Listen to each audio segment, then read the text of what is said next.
for 8 Republican senators, $1 million payday funded by taxpayers, taken straight from the Treasury and deposited directly into their pockets. What the hell is wrong with this place? They promised to put America first. The only thing you guys put first is yourselves. Yourselves and the rich and powerful people who pull your strings behind the scenes. These people don't care. They don't have to call the insurance company because their claim was denied. They don't buy their own groceries. If you have a private jet, an offshore bank account, and an invite to Mar-a-Lago, go ahead and support your Republican representative. But if you're a regular person who feels like you're getting screwed over, if you are fed up with the status quo here in Washington that only works for those at the top, this majority is not fighting for you, but we are. Democrats are on your side, and we will fight with you every step of the way against the corruption, the lies, and the BS coming out of this administration. And we won't back this so-called deal. It's not a real solution, and it is certainly not a clean CR. This CR leaves families twisting in the wind with zero guarantee there will ever be a vote to extend tax credits to help everyday people pay for their health care. I urge my colleagues to vote no on this rule and no on the underlying legislation, and I reserve my time. Gentleman's time is reserved. Gentlelady from Minnesota. Thank you, Mr. Speaker. And there is so much to unpack and to object to in the ranking member's opening statement, but I just want to comment on one of the issues. And I find the statement that Republicans were on vacation laughable. The idea that Republicans were on vacation during the shutdown, it's just simply false. It's false. Many of us were in Washington, or we were in our districts meeting with constituents, advancing local priorities, and staying fully engaged with our constituents and our work. Our dedication to serving the American people didn't pause during the shutdown. Whether in D.C. or back at home, which for the record, I was in both places, and many of my Republican colleagues were too, we were doing the work we were elected to do. And the real story here is not about the absence, it is about the commitment. And for Republicans, we never wavered. If the Democrats cared so much about working, they would not have shut the government down. And with that, I would like to yield 4 minutes to the gentlewoman from North Carolina, the esteemed chairwoman of the House on Rules. Gentlelady from North Carolina, Ms. Fox, is recognized for 4 minutes. Thank you, Mr. Speaker, and I thank the gentlewoman for yielding. Mr. Speaker, psychologists have a word for the things the Democrats accuse us of: projection. Mr. Speaker, I sure hope you did not watch all 7 hours of the Democrat group therapy session last night in the Rules Committee. But if you did, you saw what a clown show it was. It was a crisp 40 degrees outside when we adjourned at around 1:30 a.m. this morning, but with the amount of hot air being spewed by Democrats in the committee room for 7 straight hours, you would have thought we were in the dead of summer. Mr. Speaker, at this point, I don't think Democrats really agree on anything. Last night and into the early hours of this morning, they showed everyone that they couldn't even agree on what they're angry about. They went off on so many tangents that it would have been a miracle if they arrived at a single coherent thought at any point during our meeting. The American people will see the exact same thing play out from them during this debate and during general debate on the floor later today. Apparently, the only thing Democrats can agree on is that the government needs to stay shut down, and that the American people need to suffer even more than they have already made them suffer. We heard from Democrats repeatedly about the millions of people they believe are going to be affected when their own temporary COVID credits sunset at the end of this year. Their own temporary COVID credits. Did we hear anything about the millions of Americans who got walloped by Democrats when they shut the government down? Did we hear an apology from Democrats to the American people for deliberately misleading them over 40 days? Did we hear an admission that the only reason they shut down the government is to cover up for a catastrophic policy failure that they concocted and set an end date on. No, we didn't hear one of those things. Not one. Mr. Speaker, I'm not surprised. This is the kind of behavior that Americans have come to expect from Democrats. Has anyone ever noticed how Democrats have developed such a visceral reaction when confronted about their abdication of responsibility? They shut the government down, and the moment you call attention to their own actions, all they do is obfuscate and start shrieking about unrelated things. Scientists should study this at length and try to come up with a cure. It's a serious affliction, as was evidenced numerous times over in our Rules Committee meeting. It's well past time to reopen the government and end the Democrat-concocted nightmare that Americans have been living through for over 40 straight days. The CR before us will end that nightmare. It will get this legislative body and the entire nation moving once more. Democrats should grow a spine and accept responsibility for their own failures. I urge a yes vote on the rule, and I yield back. Reserve. Gentlelady from Minnesota reserves her time remaining. Gentleman from Massachusetts is recognized. Mr. Speaker, you got to love these Republicans. The gentlelady from Minnesota says they weren't on vacation. I want to remind her, you haven't voted for 8 weeks. And most people define vacation as you don't have to show up to work and you get paid. That's exactly what Republicans did. They didn't show up to work and they got paid. It was a paid vacation. I now yield 1 minute to the gentlewoman from Texas, Ms. Johnson. Gentlelady from Texas is recognized for 1 minute. Thank you so much. I rise today in strong opposition to this bill. I'm a hell no on any legislation that strips health care away from millions of Texans. In my district, nearly 100,000 of my constituents rely on the Affordable Care Act's tax credits to pay for their coverage. Without these life-saving credits, many of them will go without health care at all. Every day during this shutdown, my office has heard from thousands of families across my district saying, "For the love of God, save my health care." And tucked away in this bill is a brazen payoff, millions of taxpayer dollars funneled to the benefit of a handful of senators, while families are struggling to afford groceries and health care. We are being asked to sign off on a deal that lines the pockets of the very people who wrote it. That is an insult to every hardworking taxpayer who expects honesty from their government. The contrast could not be clearer.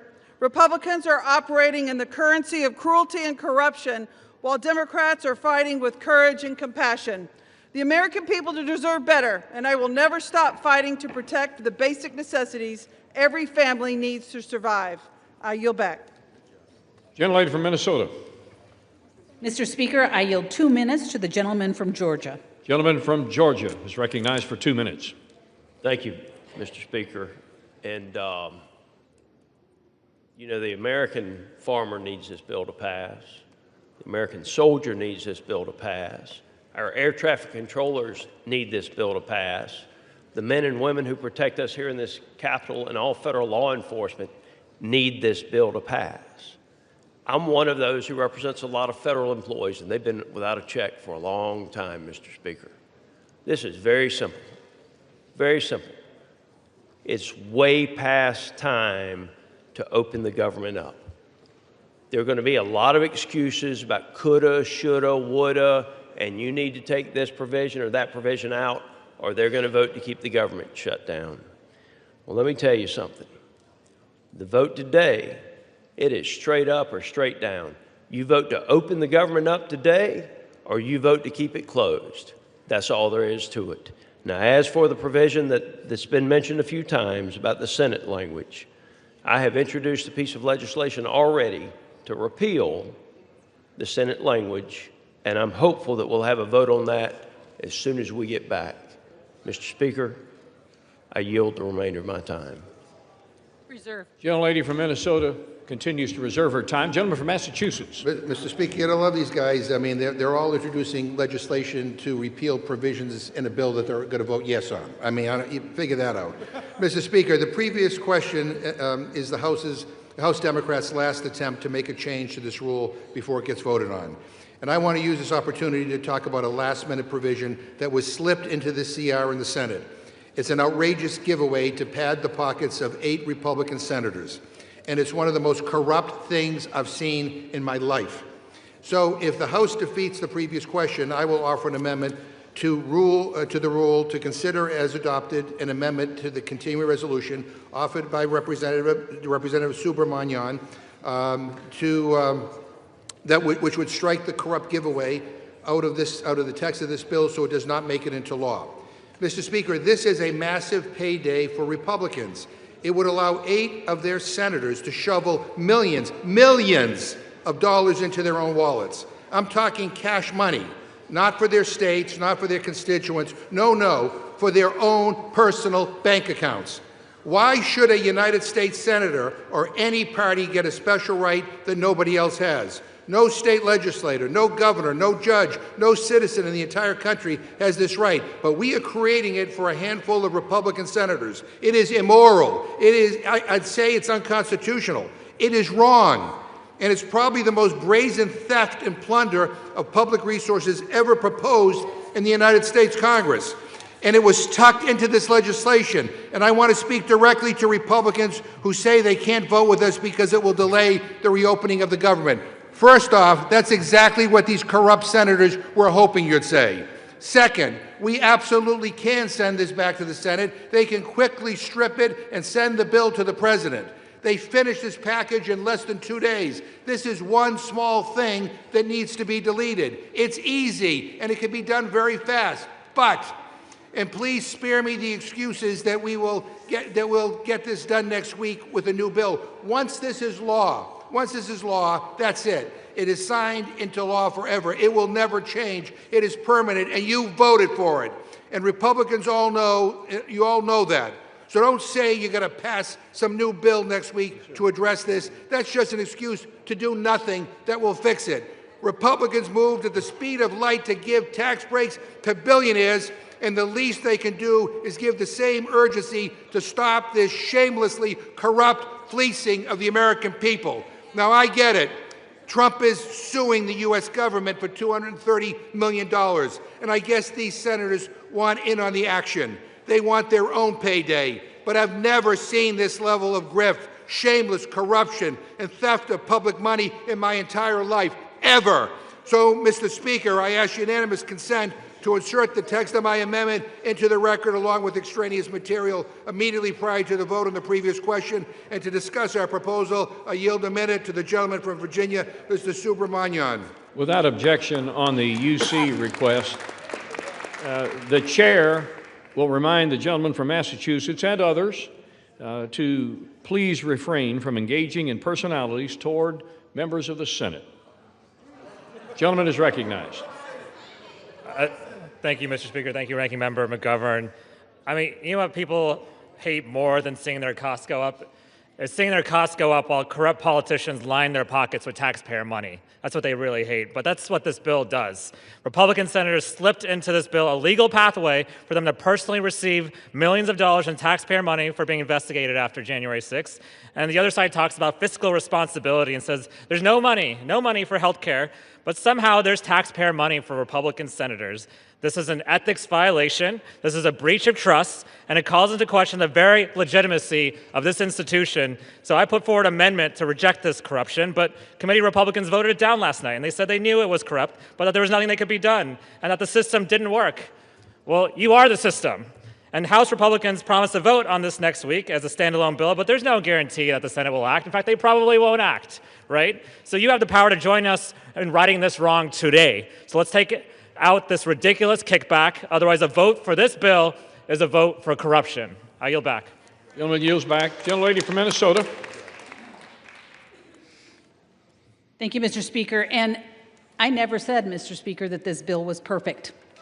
And not everyone agrees with the provision, and our colleague from Georgia had just mentioned and is already addressing it. But what we do agree on is that it is critically important to get the government open, and that's why we are here today. Getting our federal employees paid, getting our troops paid, getting SNAP back on track, getting our airports back to full capacity. Once this happens, We can tackle the issues and get back to really doing the things for the American people, not using their suffering as leverage, like the Democrat Whip Clark is willing to do. Democrats have spent weeks performing political theater by refusing to open government and continue to perform that political theater. But we need to prioritize the reopening of the government and stop the suffering that the Democrats want to use as leverage. And with that, I yield 2 minutes to the gentleman from New York. Gentleman from New York is recognized for 2 minutes. Mr. Speaker, I rise in strong support of this rule and ending this shutdown chaos. For more than 40 days, the American people have endured a painful and entirely avoidable government shutdown. Not because of policy differences, but because Senate Democrats and Chuck Schumer chose politics over people.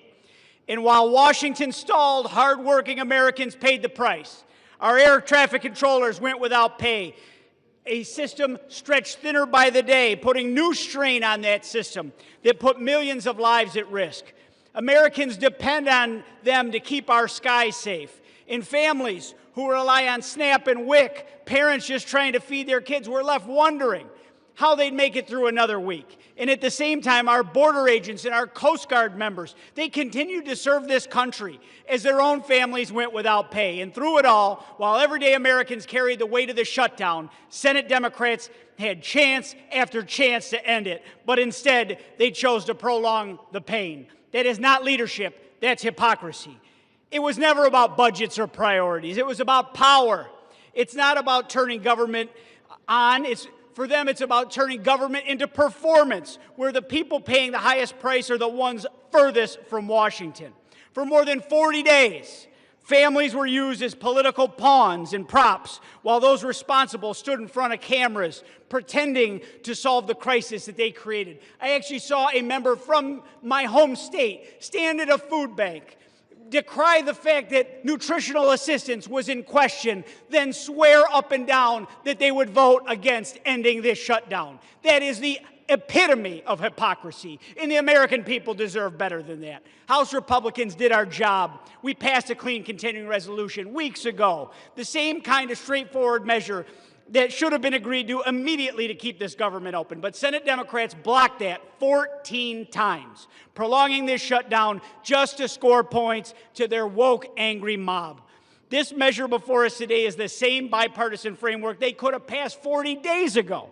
The only thing that has changed is the political calendar. So, Mr. Speaker, I urge my colleagues to support the rule, stand with the American people, the families of veterans and public servants who have carried the burden of this shutdown, and let's reopen our government, and let's get this country moving again. And I yield back, Mr. Speaker. Gentleman from Massachusetts. Mr. Speaker, I ask unanimous consent to insert into the record an article from ABC News entitled, "Inflation Climbs to the Highest Level Since January, Beef Prices Soar." Without objection. I request unanimous consent to insert into the record an article from the Washington Post entitled, "From Groceries to Gas, Americans Say They're Spending More Under Trump." Without objection. I ask unanimous consent to insert into the record an article from the New Republic entitled, "No, You're Wrong. Trump Spirals When Pressed on Rising Food Prices." Without objection. I ask unanimous consent to insert into the record an article from the New Republic entitled, "Trump Admits He Doesn't Care About Affordability as Economy Plunges." Without objection. I ask unanimous consent to insert into the record an article from MSNBC entitled, "Not a Big Issue. Republicans Shrug as Consumers Confront Healthcare Sticker Shock." Without objection. I ask unanimous consent to insert into the record an opinion article published in MSNBC entitled, "Trump's Argentina Bailout Once Again Puts America Last." Without objection. I ask unanimous consent to insert into the record an article from PBS entitled, "Trump Administration Working on Doubling Argentina Financing to $40 billion." Without objection. I ask unanimous consent to insert into the record an article from Forbes entitled, "Presidency Boosts Trump's Net Worth by $3 billion in a Year." Without objection. I ask unanimous consent to insert into the record an article from People.com entitled, "Donald Trump Hosts Great Gatsby-Themed Halloween Party as 42 million Americans Brace for SNAP Benefits to Expire." Without objection. I ask unanimous consent to insert into the record an article from the New York Times entitled, "Trump's Latest White House Makeover, the Lincoln Bathroom in Marble and Gold." Without objection. I ask unanimous consent to insert into the record an article from The Nation entitled, "The Bill to End the Shutdown is Full of Giveaways to Republicans." Without objection. And Mr. Speaker, I yield myself 15 seconds. Gentleman is recognized for 15 seconds. I'm sorry that the gentlelady thinks that trying to stop people's health care premiums from doubling and tripling and quadrupling is political theater, but we don't. And I don't have time to address all the BS coming from my colleagues across the chamber, but it's clear that this Republican leadership is not only failing to deliver on their promises, they're selling out at the expense of the basic needs of the American people. I reserve. Time is reserved. Gentlelady from Minnesota. Mr. Speaker, I yield 2 minutes to the gentleman from Texas. Gentleman from Texas, Mr. Roy, is recognized for 2 minutes. Thank the gentleman from Arkansas. I thank the gentlelady from Minnesota. And here we are on September 19th. House Republicans passed legislation which would have funded government through November 20th. Here we are on November 12th, and we are basically where we would have been had we just passed the bill that we passed in September. And what did we get for all of that? What happened over all these days? Well, my colleagues on the other side of the aisle were searching for a reason for voters to support them next November. They were searching for a cause. And we know this because there was intervening elections and a lot of rhetoric, but no result. We're here right now with Democrats having joined senators to send a bill over here to fund government through the end of January with 3 appropriations bills, which we worked through regular order, that keeps spending relatively flat, advances the priorities the American people sent us here to advance, to back up the president who is securing the border, which he was sent to Washington to do, to restore our military to focusing on defending this nation rather than advancing woke priorities, which the American people sent him here to do, for us to continue to work to grow and to build this economy after 4 years of being wrecked with reckless spending, but also abhorrent policies. The American people are now saying, what on earth were Democrats doing? And my Democrat colleagues' response is health care, because it's the only default position they have is the default to health care. And the fact is, it's because they broke the system so badly that they are now coming and asking us to have the Treasury print money to then give out in order to enrich insurance companies with massive subsidies. That's the actual fact. And the American people understand this. And they recognize that they don't want insurance companies to be enriched, but they want to be able to go get the doctor of their choice. The American people understand this, and so do we.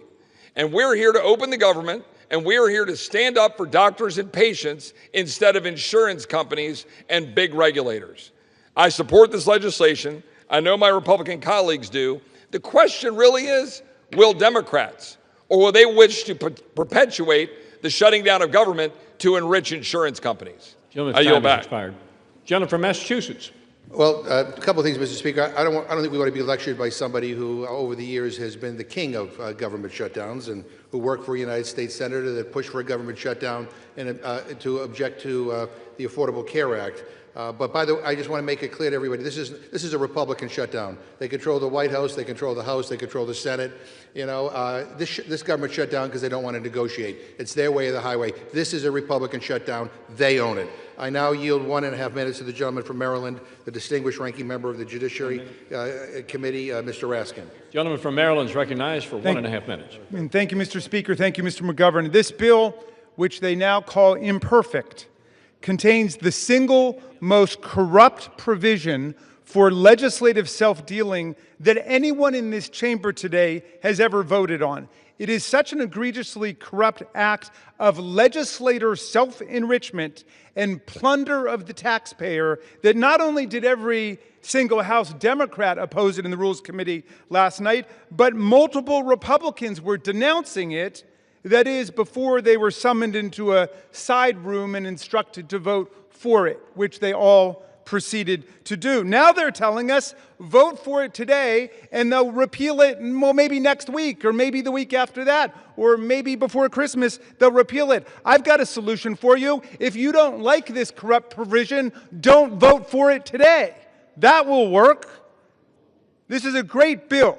A great bill, that is, if you think 8 Republican U.S. senators should have a right to collect at least $1 million in a jackpot bonanza payoff from the taxpayers simply because they were subject to the exact same rules all other Americans were subject to and are subject to now. And they don't propose to change those rules for anybody else, not for more than 300 million Americans, not for the members of the House of Representatives, not for governors and mayors, but for themselves. They want to deal themselves a special legal privilege. In this Republican class war, Great Gatsby economy where President Trump has made more than $3 billion since he reoccupied the White House, the federal building which he has proceeded to demolish in large part, where millions of Americans face losing their health care and their SNAP benefits. This provision is an affront to our taxpayers, to the rule of law, to everyone who believes. Could I ask for 15 seconds more? It is an affront to everyone who believes that we in public office must be the servants of the people, not the masters of the people who get special legal rights and privileges and multi-million-dollar payoffs. People who think that they have a right to better treatment than everybody else, like Ghislaine Maxwell in their prison camp where she gets room service, puppy time, and special gym privileges. Gentlelady from Minnesota. She reserves her time. Gentleman from Massachusetts. I yield 1 minute to the gentlewoman from Oregon, Ms. Bonamici. Gentlelady is recognized. Thank you, Mr. Speaker. I rise today in opposition to this continuing resolution. I will not support a bill that will continue the Republicans' assault on Americans and their pocketbooks. At a time when Oregonians and Americans are already struggling with rising costs, this bill locks in devastating cuts to health care and drives up the cost, in many cases significantly. The assault on health care and the Republican shutdown more broadly, they're further proof that the first 10 months of this Trump administration have been chaotic, harmful, and completely out of touch with the needs of the American people. Donald Trump held an extravagant Great Gatsby party at Mar-a-Lago the night before SNAP benefits expired, while the administration and Republicans continue to ignore the needs of working families. That's not governing. They've abandoned their responsibility to bring down costs and grow the economy. And Mr. Speaker, this bill was already bad, but now they added this corrupt, get-rich-quick scheme to give hundreds of thousands of taxpayer dollars to Trump-aligned senators. That is outrageous. Oregonians and Americans deserve better. My colleagues should listen to their constituents, vote no, and come back to the table and join us in the work to make health care affordable and accessible to all. I yield back. Gentlelady from Minnesota, with 14 and 1/2 minutes remaining. Thank you, Mr. Speaker. And Mr. Speaker, I yield 2 minutes to the gentleman from North Carolina. Gentleman from North Carolina is recognized for 2 minutes. Mr. Speaker, I rise today as we are in the process of ending the longest government shutdown in our nation's history, and to affirm that this Congress will get back to leading America into her next golden age. Over 40 days, that is how long the government has been closed. For over 40 days, Democrats here in this body and in the Senate have chosen chaos over our country. They chose to shut the government down because politics demanded it, not policy. The elites who dominate their party's decision-making are the ones least impacted by its decisions. Were the far-left activists and Democrats here in this body the ones not getting paychecks? No. Mr. Speaker, that was the air traffic controllers, our troops, and our Capitol police officers. When these same people passed Obamacare, were they the ones impacted by the law, or was it the middle-class teacher in North Carolina who could no longer keep their doctor? We all know the answer to that, Mr. Speaker, and across the nation, federal workers are working 2 and 3 jobs just to stay afloat. Also, Democrats could champion illegal aliens who exploit our compassion as they poison our communities with deadly fentanyl. That is not governing. That was extortion of the American taxpayer. But that ends today. Today, we are in the process of finally reopening the government, returning to the business of the people, and further implementing the mandate our constituents sent us here to deliver on. Democrats chose to have a month of political theater, but political shows don't do one thing to help make the cost of everyday items more affordable. It is time to govern, and to focus on making America more affordable for the middle class. Mr. Speaker, I urge a yes vote on this rule, and with that, I'll yield back. Gentleman from Massachusetts. Mr. Speaker, we're getting lectured on governance by a guy who is just coming off an 8-week paid vacation. Give me a break. At this time, I'd like to yield 1.5 minutes to the gentlewoman from New Jersey, the next governor of New Jersey, Ms. Sherrill.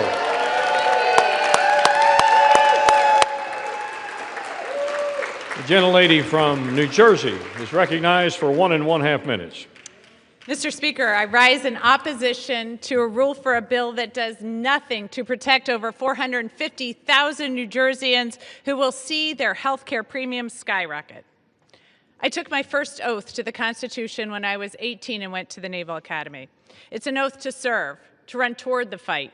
And so I ran for Congress after I saw Washington Republicans attacking the Affordable Care Act. I promised I would take on the status quo. I would fight the big fights, because that's what people expect of their leaders. That's what people deserve from their leaders. And I'm proud of the wins that I've delivered as your representative for New Jersey's 11th District. Capping the cost of insulin and prescription drugs for seniors, funding the Gateway Tunnel, the PACT Act for veterans, flood mitigation projects, delivering for Picatinny Arsenal. You have trusted me, New Jersey, and last week you placed your trust in me again, electing me your 57th governor. So I ran on a similar promise, to take on anyone and stop at nothing to lower cost and build opportunity for everyone. This will be my last speech in this chamber. I intend to submit my resignation next week and turn to protecting all of New Jersey. So my parting message to Jersey is, thank you. To my staff, thank you for your dedication to serving the 11th District of New Jersey. To my colleagues, do not let this body become a ceremonial red stamp from an administration that takes food away from children and rips away health care. 30 seconds. Gentlelady's given another 30 seconds. That rips health care away from people and takes food away from children. To the country, stand strong. As we say in the Navy, don't give up the ship. Thank you, and I yield back.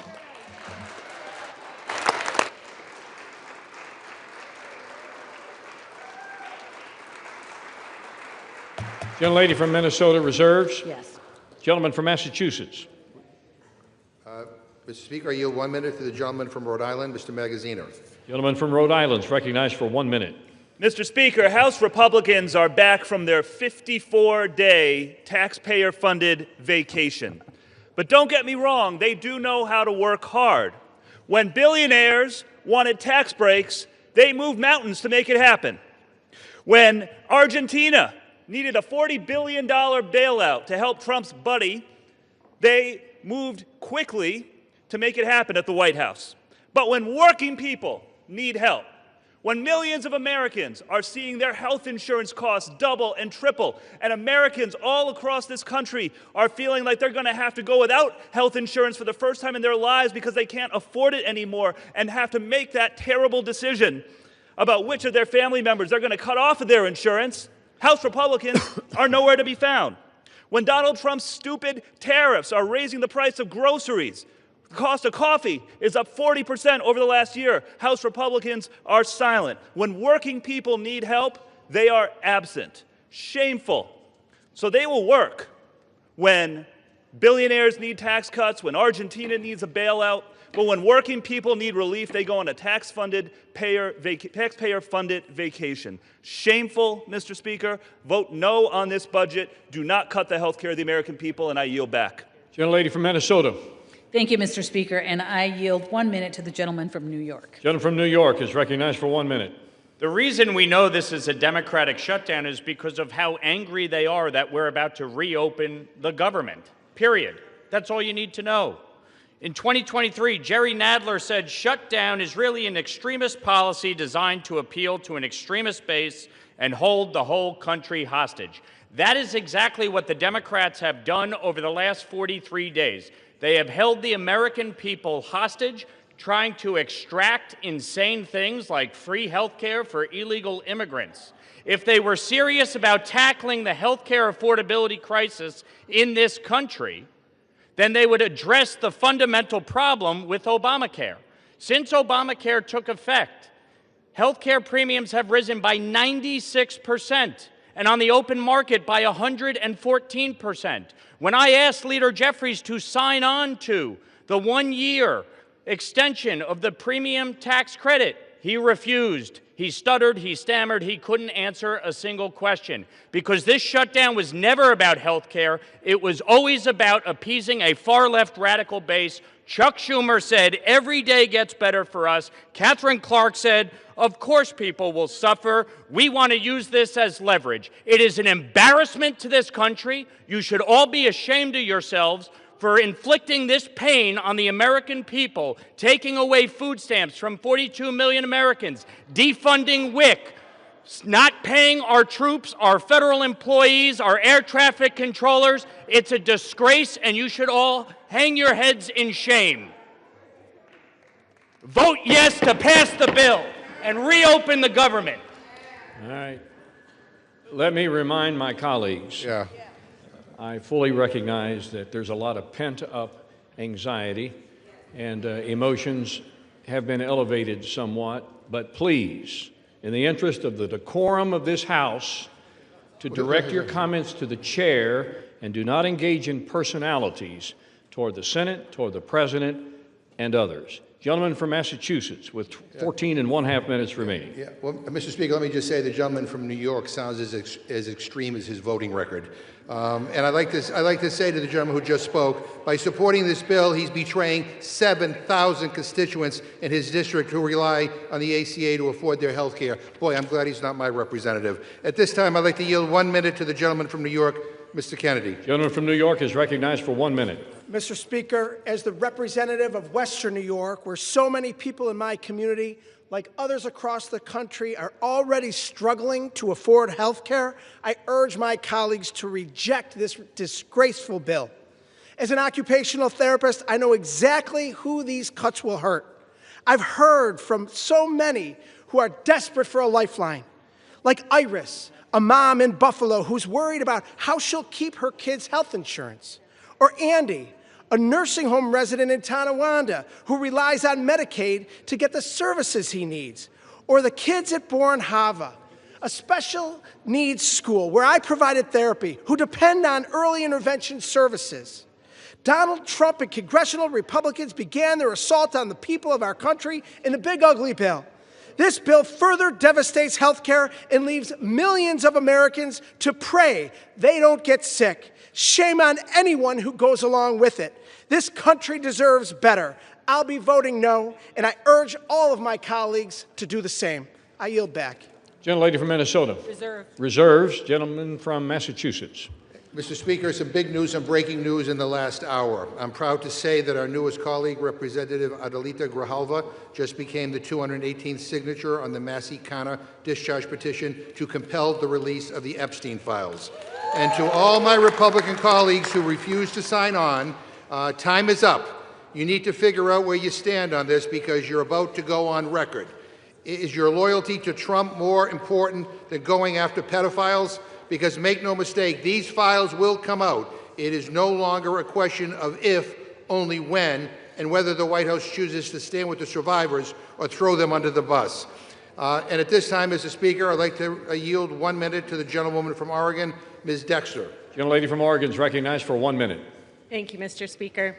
I rise today in strong opposition to this rule and the underlying bill.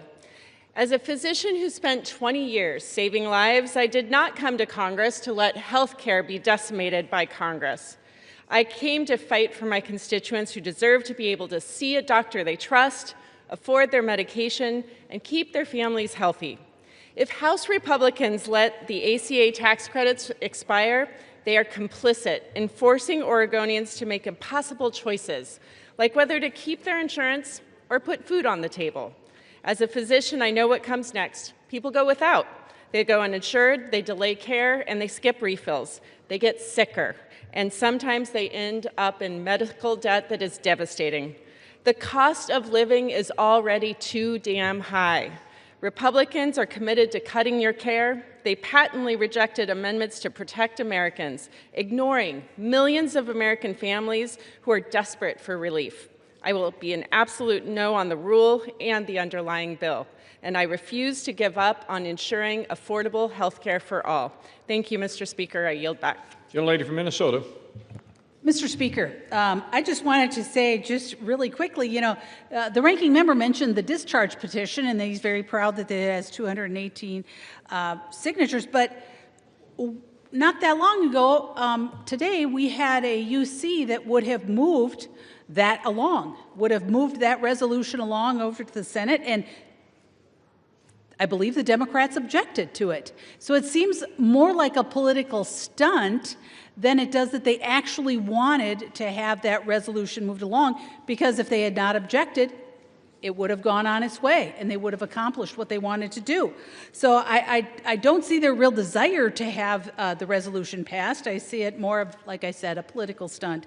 And it certainly is actually a moot point, given that oversight is already releasing many of those files. As a matter of fact, I believe they've done tens of thousands of them, but I believe this morning they did another 20,000 files. So they are being released, and this all seems for naught.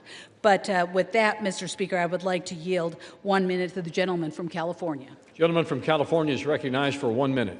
Mr. Speaker, Jimmy Fallon offered Democrats this pro tip. If you're going to call it the Republican shutdown, you're not supposed to get mad that it's ending. Anyone who remembers their schoolhouse rock knows that once the House originates an appropriation, the Senate must either amend it or pass it. Now, the House did its job on September the 19th with a simple appropriation that made no policy changes. It merely kept the government operating at current levels while we finished debating priorities. Democrats deliberately blocked the Senate from acting, demanding $1.5 trillion of new spending as a ransom. Finally, thank God, 8 of them put country ahead of party and voted to end this madness. Now, hearing the bitter recriminations from our leftist colleagues, it seems unlikely we'll see much bipartisanship today. But with or without them, we will reopen the government tonight and get back to addressing the challenges that confront our country. I yield back. Gentleman from Massachusetts with 11 minutes remaining on his side, 9 minutes on the majority side. Yeah, Mr. Speaker, I'm surprised that the gentlelady brought up the UC request, but I'm glad she did, because I want the record to be clear. I didn't hear any objection on the floor. The Republican chair basically ruled it as an improper UC request, and so that is why it didn't move forward. And but I do know this, because I'm on the Rules Committee. And I do know the gentlelady time and time again voted against releasing the Epstein files. And I know my Republican friends are hoping that they don't have to go on record because they don't want to get Trump upset at them. But the bottom line is every single Republican will go on record, and you will have to make clear whether you're on the side of a pedophile or whether you're on the side of the victims. Gentleman from Massachusetts is reminded to direct his comments to the chair, please. Thank you, You may Mr. continue. You now yield 1 minute to the gentlewoman from Washington, Ms. Jayapal. Gentlelady from Washington is recognized for 1 minute. Mr. Speaker, I rise to oppose this bill that allows health insurance premiums for 22 million American families to skyrocket and raises health care costs for everyone. Trump and his Republican cult of followers in Congress have unleashed shameful crisis of cruelty and corruption on the American people. First, they slashed Medicaid by $1 trillion, kicked 15 million Americans off of health care, set up the playboard for rural hospitals to shutter, all so that you could give $7 trillion in permanent tax breaks to their billionaire buddies. Then they refused to negotiate with Democrats to extend the Affordable Care Act tax credits so that 22 million Americans wouldn't have to choose between health care and rent. And when we refused to go along with that, they caused this 45-day Republican shutdown, illegally refused to pay SNAP benefits for the hungry, and illegally canceled flights, throwing the country into chaos. Trump and Republicans want to make you poorer and sicker. While Trump builds his gilded ballrooms, protects pedophiles, pardons those who buy his meme coins, and lets Americans starve. Shame on you. I'm a hell no on this bill. Gentlelady from Minnesota. Mr. Speaker, I yield 2 minutes to the gentleman from Tennessee. Gentleman from Tennessee is recognized for 2 minutes. Mr. Speaker, I rise today to oppose the Senate's provision that allows senators to make financial gain off illegal government surveillance. 3 things can be true at once, Mr. Speaker. The first truth is this: the shutdown has to end. The American people and countless Tennesseans I represent are suffering and experiencing real pain. This record-breaking Schumer Democratic shutdown was completely avoidable, and it was completely carried out for political purposes. The second truth is that the last administration, led by Joe Biden and his auto pen, unfairly surveilled conservatives and conservative members of Congress. That included sitting United States senators. Yet, Mr. Speaker, the third thing I would note is that the American taxpayer has suffered enough because of the last administration. No one in this body should support allowing senators to sue and collect from taxpayers because the FBI went rogue under President Biden. But don't get me wrong, the overreach is more than troubling. It's unfathomable that the Department of Justice was weaponized in this way. I fully support holding those radical agents accountable and the ongoing investigations into their misdeeds. Yet no elected official should profit from the political calculation of left-wing bureaucrats and judges.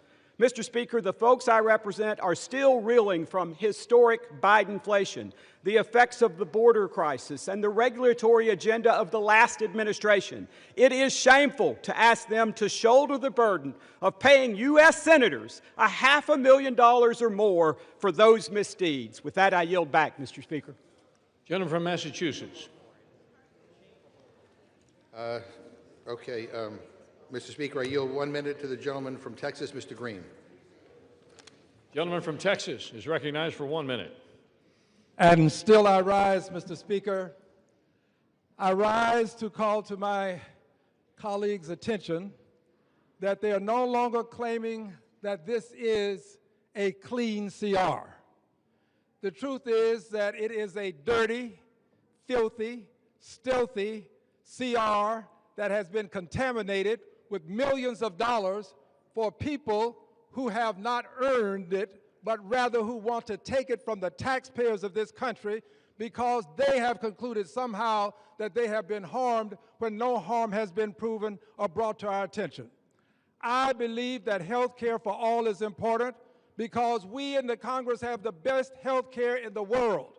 Yet people with the best health care in the world do not see fit for persons who need it, who are among the least, the last, and the lost, to acquire health care, something that they have. Health care is becoming wealth care for too many people in this country. We need to extend the subsidies. We need to make sure that everybody who can get to a doctor gets care. This is not a poor country. I refuse to take a poison pill and have you tell me that I'll regurgitate it next week. The poison pill. Gentleman's time has expired. Gentlelady from Minnesota reserves. Gentleman from Massachusetts. I inquire how many more speakers the gentlelady has, because she doesn't seem to have very many. I believe we have one more, Mr. Speaker. Okay. All right. We have several. Mr. Speaker, I yield 1 minute to the gentlewoman from New York, Mr. Ocasio-Cortez. Gentlelady from New York is recognized for 1 minute.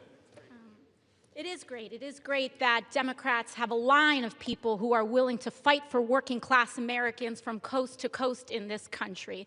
Because God forbid that we have a member of the Republican caucus who stands up and actually wants to extend the Affordable Care Act so that people with cancer, insulin, and issues across all sorts of health care issues across this country have their health insurance protected and extended throughout 2026. It is unconscionable that what we are debating right now is legislation that will give 8 members of the United States Senate over $1 million apiece.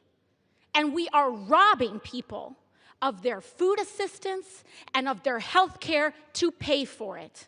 How is this even on the floor? How can we, as members of Congress, Republican or Democrat, vote to enrich ourselves by stealing from the American people? That is what this legislation does. In fact, Senator Graham just went before the press earlier today saying he was going to seek well over $1 million from the American people from this. We cannot support it, and we cannot stand for it. Thank you. Gentlelady's time has expired. Gentlelady from Minnesota. Thank you, Mr. Speaker. And I just wanted to point out to some of my colleagues that, you know, the Democrat government shutdown stopped the SNAP benefits. So if they were very concerned about those, about making sure that people had their nutritional assistance, they wouldn't have shut down the government, because that is what caused it. And with that, Mr. Speaker, I yield 1 minute to the gentleman from Texas. Gentleman is recognized for 1 minute. Thank you, Mr. Speaker. It was great to hear from the new leader of the Democrat Party, Mrs. Alexandria Ocasio-Cortez. Unfortunately, we didn't also get to hear from their other leader, Mr. Zoran Mamdani. Mr. Speaker, I'm going to be proud this evening to vote to reopen the federal government. House will be in order. Mr. Speaker, Gentlemen. for 40 days, the Democrats shut our government down to pursue unrealistic policy proposals that they know the American people do not want. Mr. Speaker, the American people do not want health care for illegal aliens. They do not want our tax dollars funding left-wing media outlets, and they do not want to drive up our debt $1.5 trillion as part of a short-term continuing resolution. Mr. Speaker, the last 40 days have been nothing but pure political nihilism, and I'm glad that this nightmare is over so that we can get back to work on behalf of the American people. Thank you, Mr. Speaker. I yield back. Gentleman from Massachusetts. Gentleman from Massachusetts. I reserve. Gentleman reserves his time. Gentlelady from Minnesota. Reserve. Reserves. Who seeks time? Well, Mr. Speaker, let me first of all just say to the gentlelady, this is Republican shutdown. It didn't need to happen. All you need to do is extend the ACA tax credit so that people wouldn't get screwed on their health insurance bills. But I also point out to her that the President of the United States illegally withheld SNAP benefits. And two federal judges, basically two court orders, backed us up on that. And he's the first president ever in history to actually shut off food benefits to people during a shutdown. Shame on him. I now yield 1 minute to the gentleman from California, Mr. Khanna. Gentleman from California is recognized for 1 minute. Thank you, Mr. Speaker. Mr. Speaker, our country is at a moral crossroads. Just today, it comes out that billionaires are worth $8 trillion, more than 50% of Americans combined. And what does the president do? He decides he doesn't have the money for the American people. He's going to starve the American people to give $40 billion to the corrupt libertarian leader in Argentina. $9 billion would have fed the American people. How is that America first? And then he says, I don't care about the cab driver who's paying $2,600 now per month in health insurance as opposed to $44, because I don't want to save the 20 million Americans who are going to face high premium increases. How is that America first? We need national health insurance in this country. We need to tax billionaires in this country. We need to fund SNAP in this country, and we need to stop funding Argentina and corrupt foreign leaders. Gentlelady from Minnesota. Thank you, Mr. Speaker. And I just wanted to address for just a second the health care issue that the Democrats continue to bring up and act like this had anything to do with everyone in the country's premiums, because we are talking about the COVID era Affordable Care Act's COVID era subsidies. So this is not what is affecting other people's premiums, other than those folks that qualify for those COVID era premium subsidies. That's it. They continue to make it sound like this is responsible for every kind of increase that people are seeing. And so the Affordable Care Act's original subsidies will remain in place. So that's the original subsidies, ensuring that millions still qualify for the income-based tax credits and capping out-of-pocket costs relative to income. It's the COVID era. I can't say that enough. It is the COVID era subsidies that are in question here. Premium increases are actually driven by multiple factors, including medical inflation, provider consolidation, and rising drug costs. But to actually reduce premiums, that's what we must address. And we must have comprehensive discussions about that, not just political theater and sound bites. We have to actually sit down and have those discussions, and that's what getting the government back open will do. I reserve. Gentlelady reserves her time. Gentleman from Massachusetts. Mr. Speaker, the ACA polls at 65%. Donald Trump is at 37%. I now yield 1 minute to the gentlewoman from Massachusetts, Ms. Presley. Gentlelady from Massachusetts is recognized for 1 minute.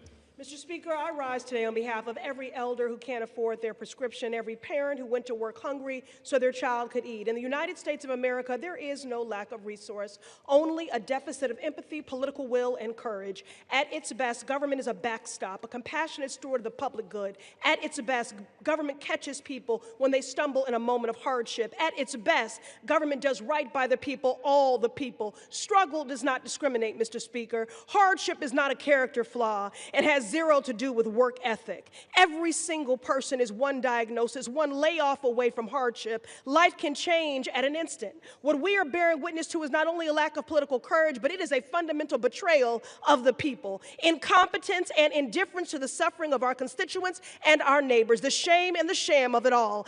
Any member of Congress who would vote to deny a child a meal or medication, it is child abuse and neglect. I ought to file a 51A on you for that. Every person in this chamber, every person in our country has lost a loved one to cancer, and yet you would vote to deny people life-saving cancer treatment and research. Republicans control the House, the Senate, and the White House, and with the majority, you have chosen to enact harm to make people hungrier, poorer, sicker, and less safe. The shame and the shame of it all. You, the people, deserve better. We, the people, deserve better, and I won't stop fighting until you get it. Gentlelady from Minnesota. Prepared to close.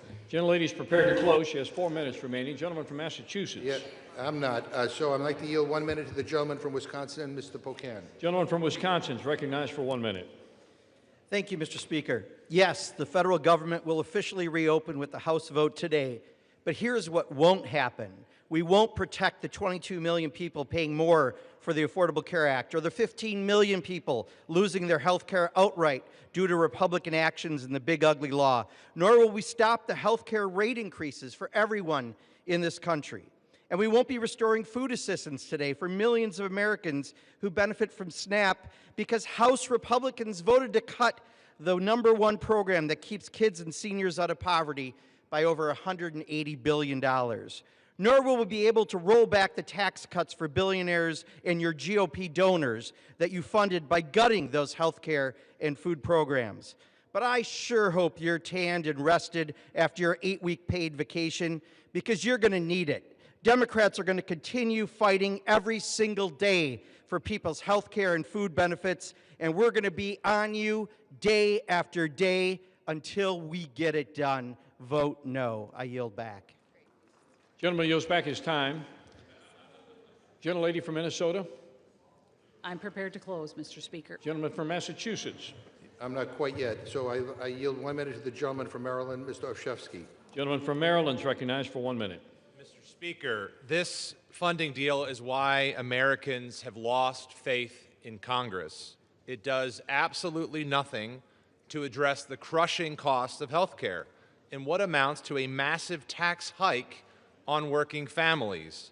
It does absolutely nothing to stop President Trump from canceling the very funding we would provide, something he's already done again and again. But here's what it does. It allows senators to write themselves, and only themselves, million-dollar checks because their phone records were legally subpoenaed, checks paid for by American taxpayers. It's corruption at a whole new level. With bribery and insider trading, someone breaks the law. Here, Congress is writing a law that protects and funds corruption. It's brazen and disgusting in an effort to legalize corruption, and anyone who votes for this CR is complicit in that corruption. If government still belongs to the people and not the powerful, we must reject this self-serving scam. I yield. Gentleman yields back his time. Gentlelady from Minnesota is still prepared to close. Gentleman from Massachusetts with 2.5 minutes remaining. So I'll close, Mr. Speaker, for our side. Mr. Speaker, I don't have enough time to rebut all the absurd claims made by the other side. Suddenly, they all have an opinion on health care. They had a decade to come up with a plan, and they came up with nothing. But I'm glad they finally acknowledged that this is a dirty Sierra that shovels millions of dollars into the pockets of Republican politicians. They hate this bill so much that they're all going to vote for it. They say that we shut the government down. Really? The last time I checked, Republicans are in charge around here.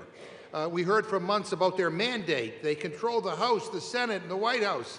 They have a duty to keep the government open, and they failed.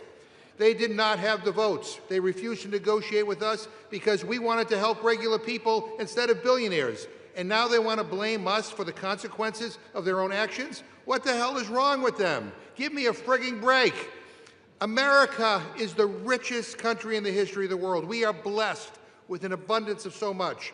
There should not be an affordability crisis. Every single person in this country should be able to have a good job, a living wage, affordable food and health care, and have a shot at a better future. That's what I'm fighting for. That's what we're fighting for. That's how I want to make America great. That's the Democratic vision for what this country could be. And from a moral perspective, from a set of values, we believe it is immoral to have a system that gives so much to just a few billionaires while depriving so many of the basic things they need to live a good life. And it is clear to me after this debate that Republicans do not share those same values. And I'm going to fight like hell. We are going to fight like hell because I believe in America. We believe in America. And we believe that the hopes and the dreams of the American people will prevail. And with that, I yield back. Gentleman yields back his time. Gentlelady from Minnesota with 4 minutes remaining to close. Thank you, Mr. Speaker. And as we wrap up this debate, I want to take a moment to cut through the noise from our colleagues, from our colleagues on the left. Instead of focusing on the legislation before us, they're resorting to fear tactics and tossing out false claims about what this shutdown is really about. The CR would have kept the government open to continue and finish the appropriations process.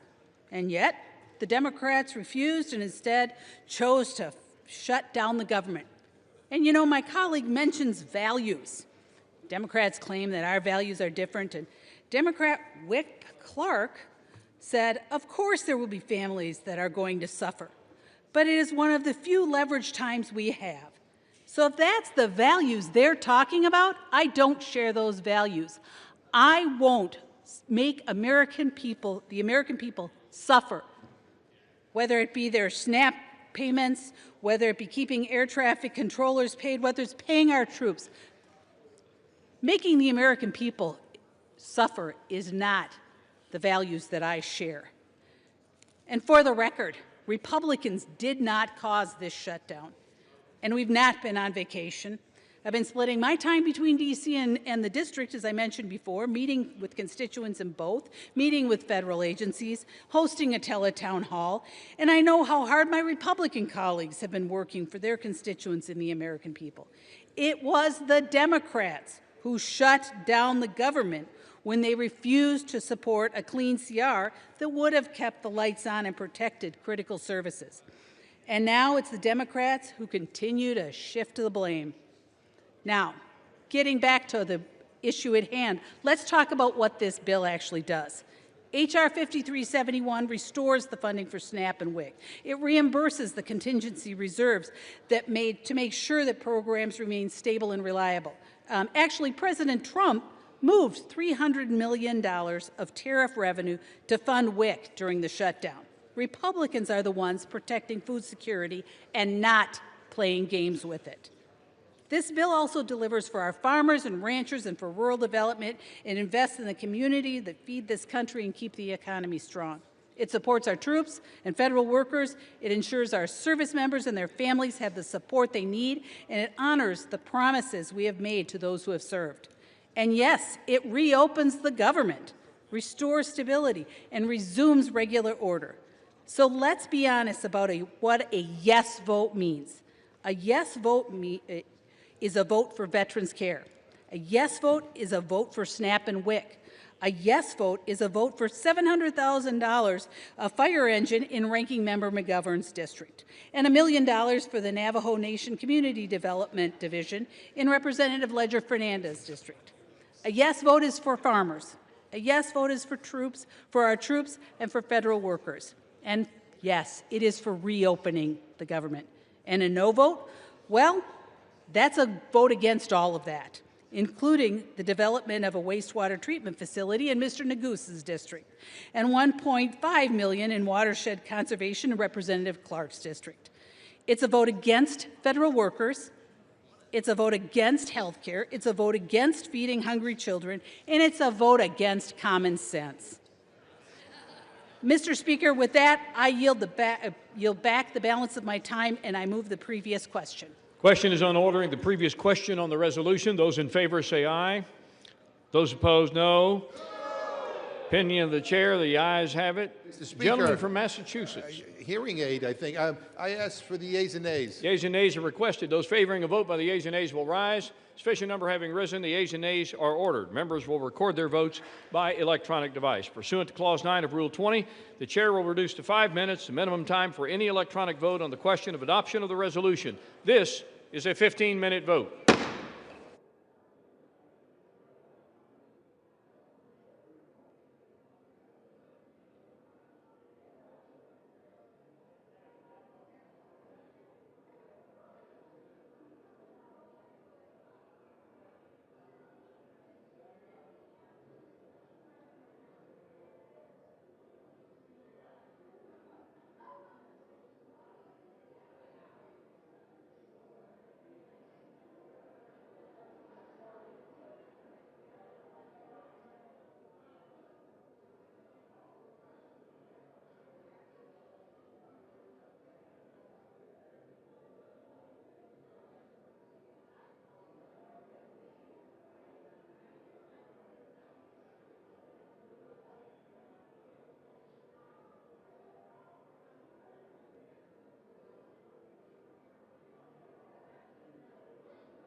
This vote, the yeas are 216, the nays are 213. The previous question is ordered.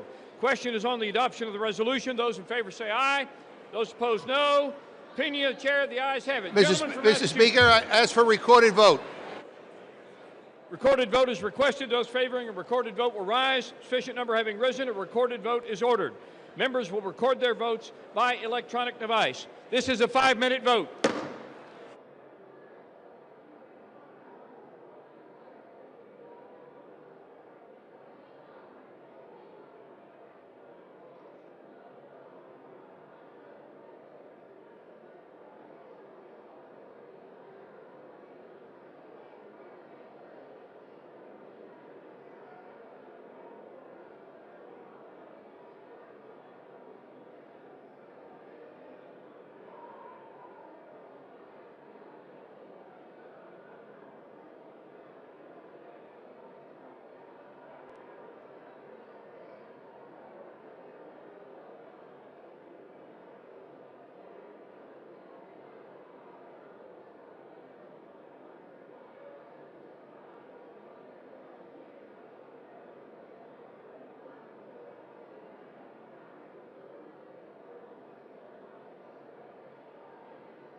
This vote, the yeas are 213, the nays are 209.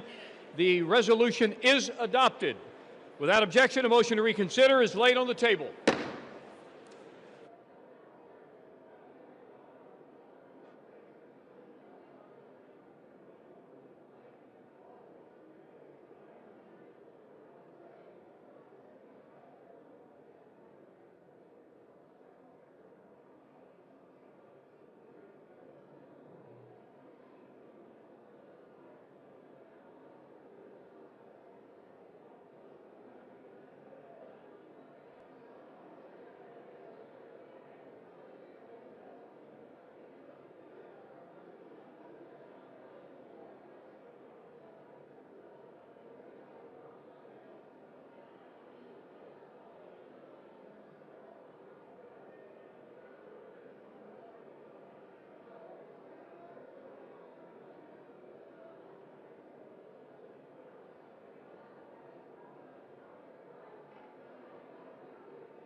The House will come to order.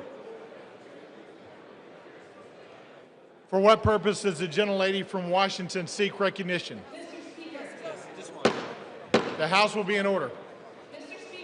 For what purpose does the gentlelady from Washington seek recognition? Mr. Speaker, pursuant to Clause 2A1 of Rule 9, I seek recognition to give notice of my intent to raise a question of the privileges of the House.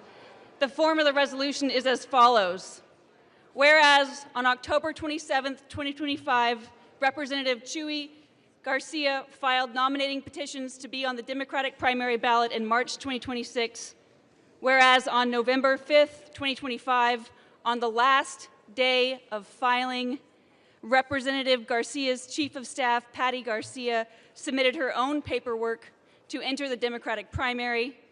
Whereas on November 6th, after the filing deadline, Representative Garcia confirmed that he would not be seeking another term in 2026 and would be withdrawing his nominating petitions. Whereas Representative Garcia's Chief of Staff was the only Democrat who filed to run in the primary at the direction of Representative Garcia, undermining the process of a free and fair election.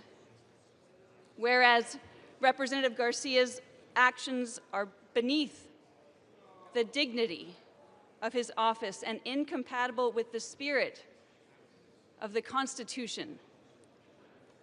Now, therefore, be it resolved that the House of Representatives disapproves of the behavior of the representative from Illinois, Mr. Garcia. Under Rule 9, a resolution offered from the floor by a member other than the majority leader or the minority leader as a question of the privileges of the House has immediate precedence only at a time designated by the chair within 2 legislative days after the resolution is properly noticed. Pending that designation, the form of the resolution noticed by the gentlelady from Washington will appear in the record at this point. The chair will not at this point determine whether the resolution constitutes a question of privilege. That determination will be made at a time designated for consideration of the resolution.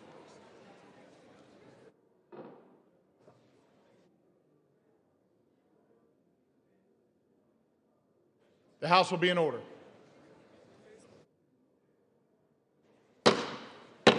Members are instructed to clear the well.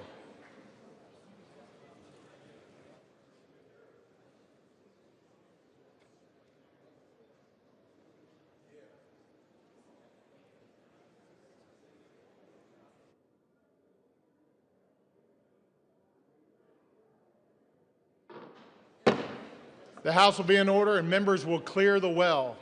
For what purpose does the gentleman from Illinois seek recognition? Mr. Speaker, pursuant to House Resolution, I'm sorry?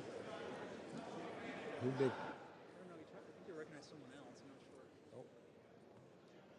Will the gentleman repeat his request at a microphone? Will the gentleman find a microphone and repeat his request?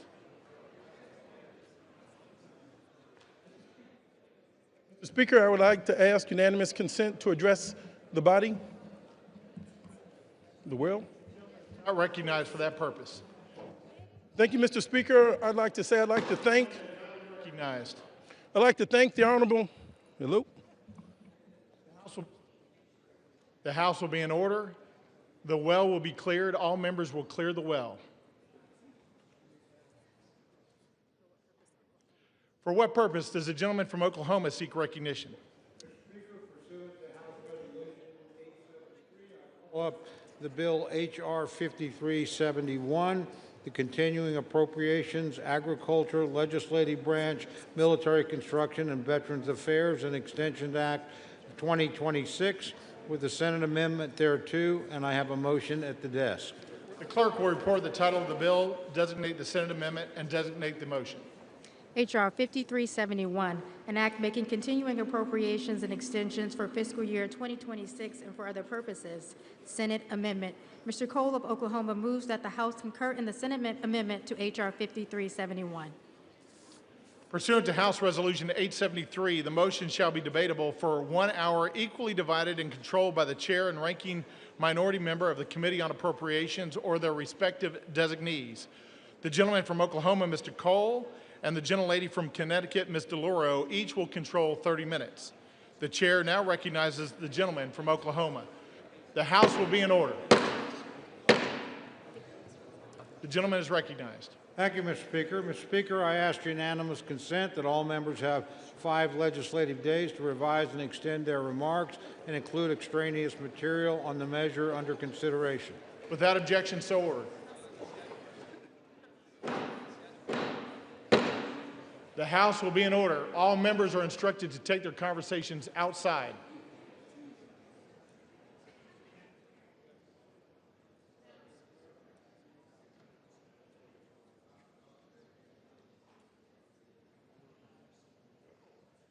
The gentleman from Oklahoma is recognized. Thank you, Mr. Speaker. Mr. Speaker, I yield myself such time as I may consume.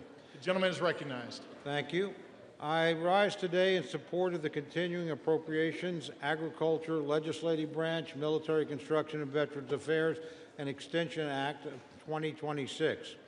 History reminds us, Mr. Speaker, that shutdowns never change the outcome. The only cost is paid by the American people. Over the last 43 days, the facts did not shift, the votes required did not shift, the path forward did not change. The only thing that did move was the level of pain Democrats inflicted on the nation. For 6 long weeks, Americans have paid the price for a shutdown they neither caused nor deserved. The pain has been all too real for far too many Americans, including families struggling without paychecks, seniors on the brink of hunger and food assistance lapse, airports in chaos, the communities bracing as programs that they rely on were stalled or stopped altogether.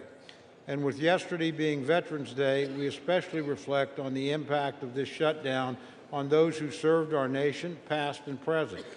Our military families were left wondering if they would be paid. Thanks to President Trump, they were. Yet this is not how the greatest nation in the world should function.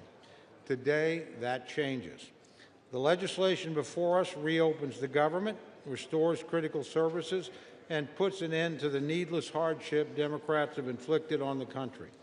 This bill supports our troops, it pays federal workers, it fully funds SNAP benefits until September 30th of next year, it compensates our air traffic controllers right before a busy holiday season.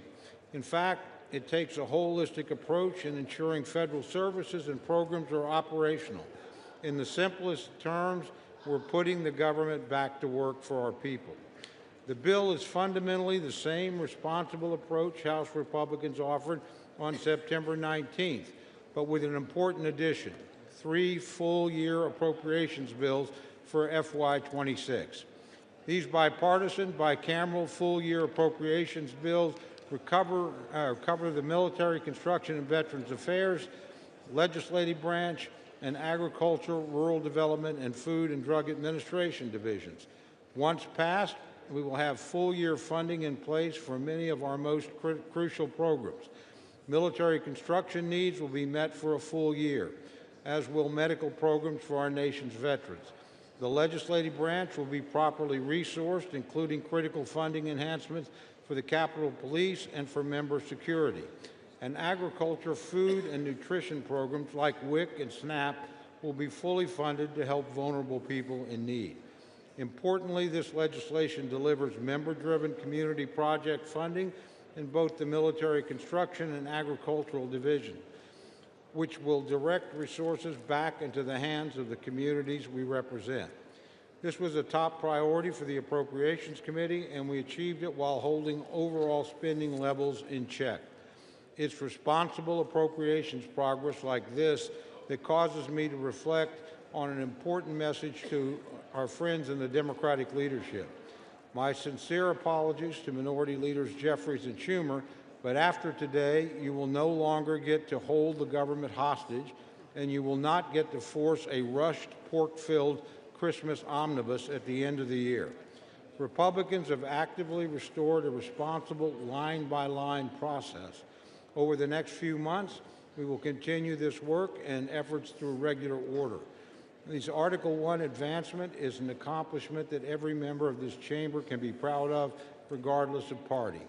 Yet some still need to decide what they stand for today. So to my colleagues on the other side of the aisle, do you want the leverage or do you want to legislate? Do you treat Americans as collateral damage or as constituents? And do you answer to your caucus or your country? For Republicans, the answer has been clear for the last 43 days. We have and we will continue to put Americans first. Democrats can join us. They have an opportunity to make the responsible choice to reopen our government and pass 3 official full-year appropriations bills. 8 Senate Democrats saw reason and did exactly that. I hope House Democrats do the same. True courage is taking responsible action for the nation, even when politics makes it inconvenient. Let's reopen the government and get back to work.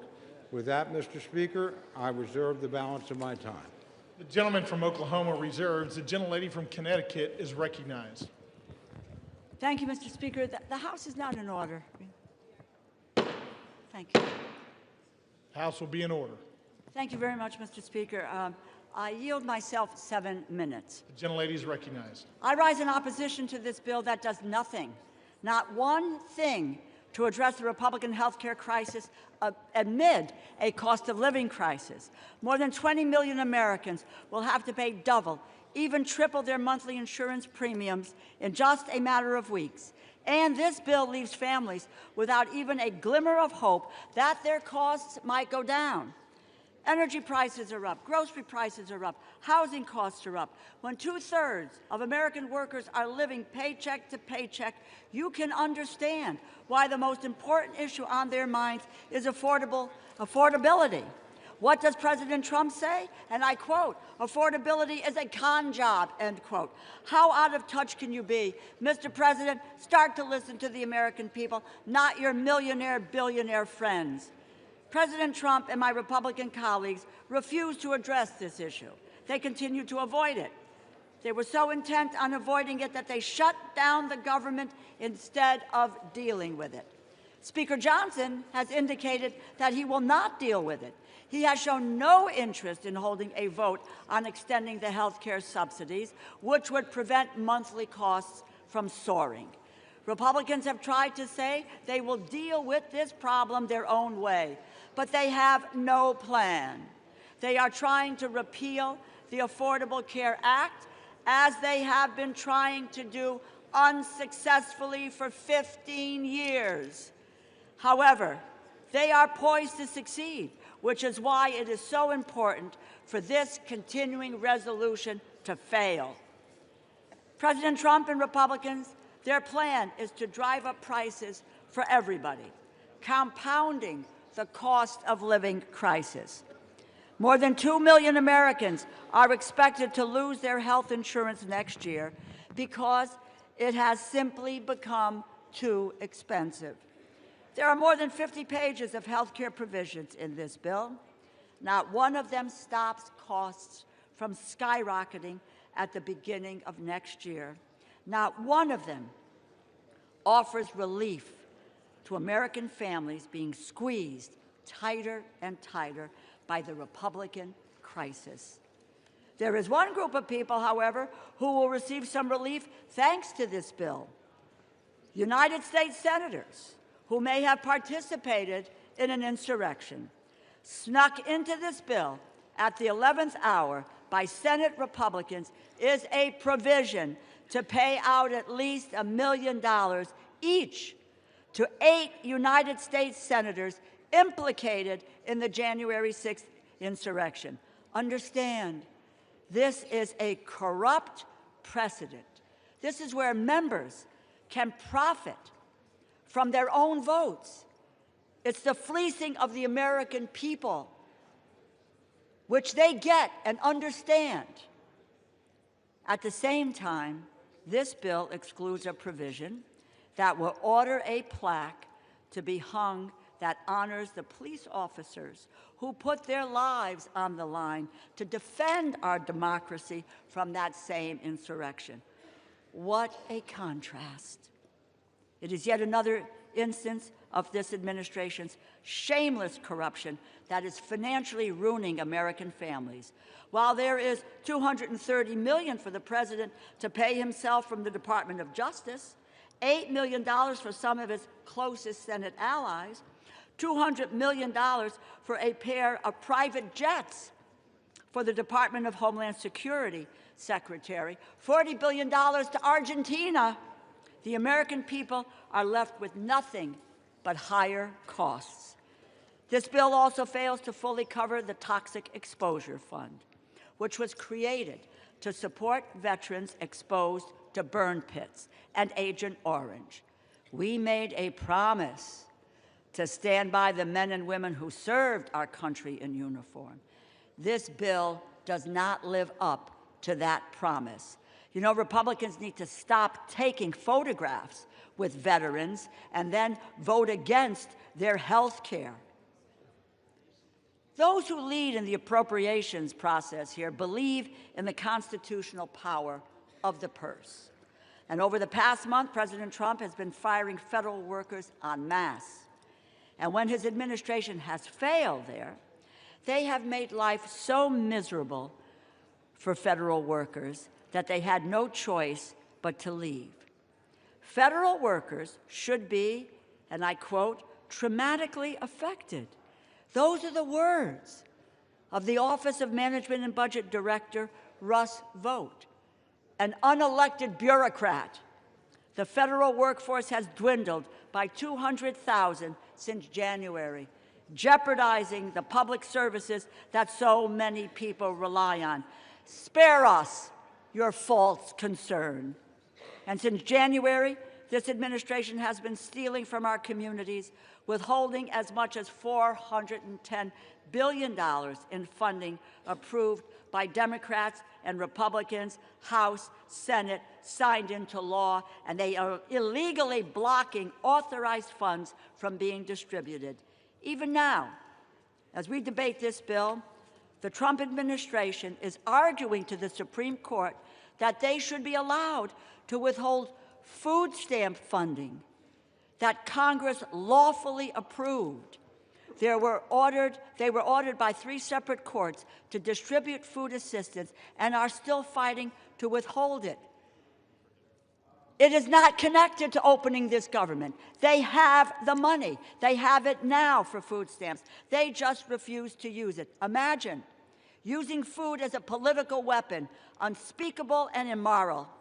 It seems like their only plan is to strip children of food assistance while kicking their parents off their health insurance. They have demonstrated that that is who they are. These are their true colors. You cannot expect Democrats to go along with any bipartisan funding deal if that agreement can be undone with a party line vote. Congress must assert its authority over the power of the purse. I encourage my colleagues to vote no, and I reserve the balance of my time. The gentlelady reserves. The gentleman from Oklahoma is recognized. Thank you, Mr. Speaker. Mr. Speaker, I yield 1 minute to our distinguished majority leader, the gentleman from Louisiana, Mr. Scalise. The gentleman from Louisiana is recognized for 1 minute. Thank you, Mr. Speaker, and thank my friend, the Chairman of the Appropriations, Mr. Cole from Oklahoma, for not only yielding, but for bringing this important bill to the floor. Our appropriators worked tirelessly to negotiate a multi-bill package that is part of this bill to reopen the government. And we never should have been here, Mr. Speaker. We tried as Republicans over a month ago to prevent a government shutdown. We had a vote here on the House floor. 99% of Republicans voted to keep the government open, and 99% of Democrats voted to shut it down. And then that bill went over to the Senate, and we watched for 42 days where time and time again, Democrats, just to appease their most radical base, continued to vote in unison to shut the government down. And during that shutdown, we saw millions of families experience pain, Mr. Speaker, pain and suffering that Democrats themselves acknowledged that they imposed on the American people. But they said over and over again, we have quote after quote from Democrats during the shutdown, that they needed to impose the suffering to get leverage, Mr. Speaker, to use the American people as pawns to get leverage. For what? For what?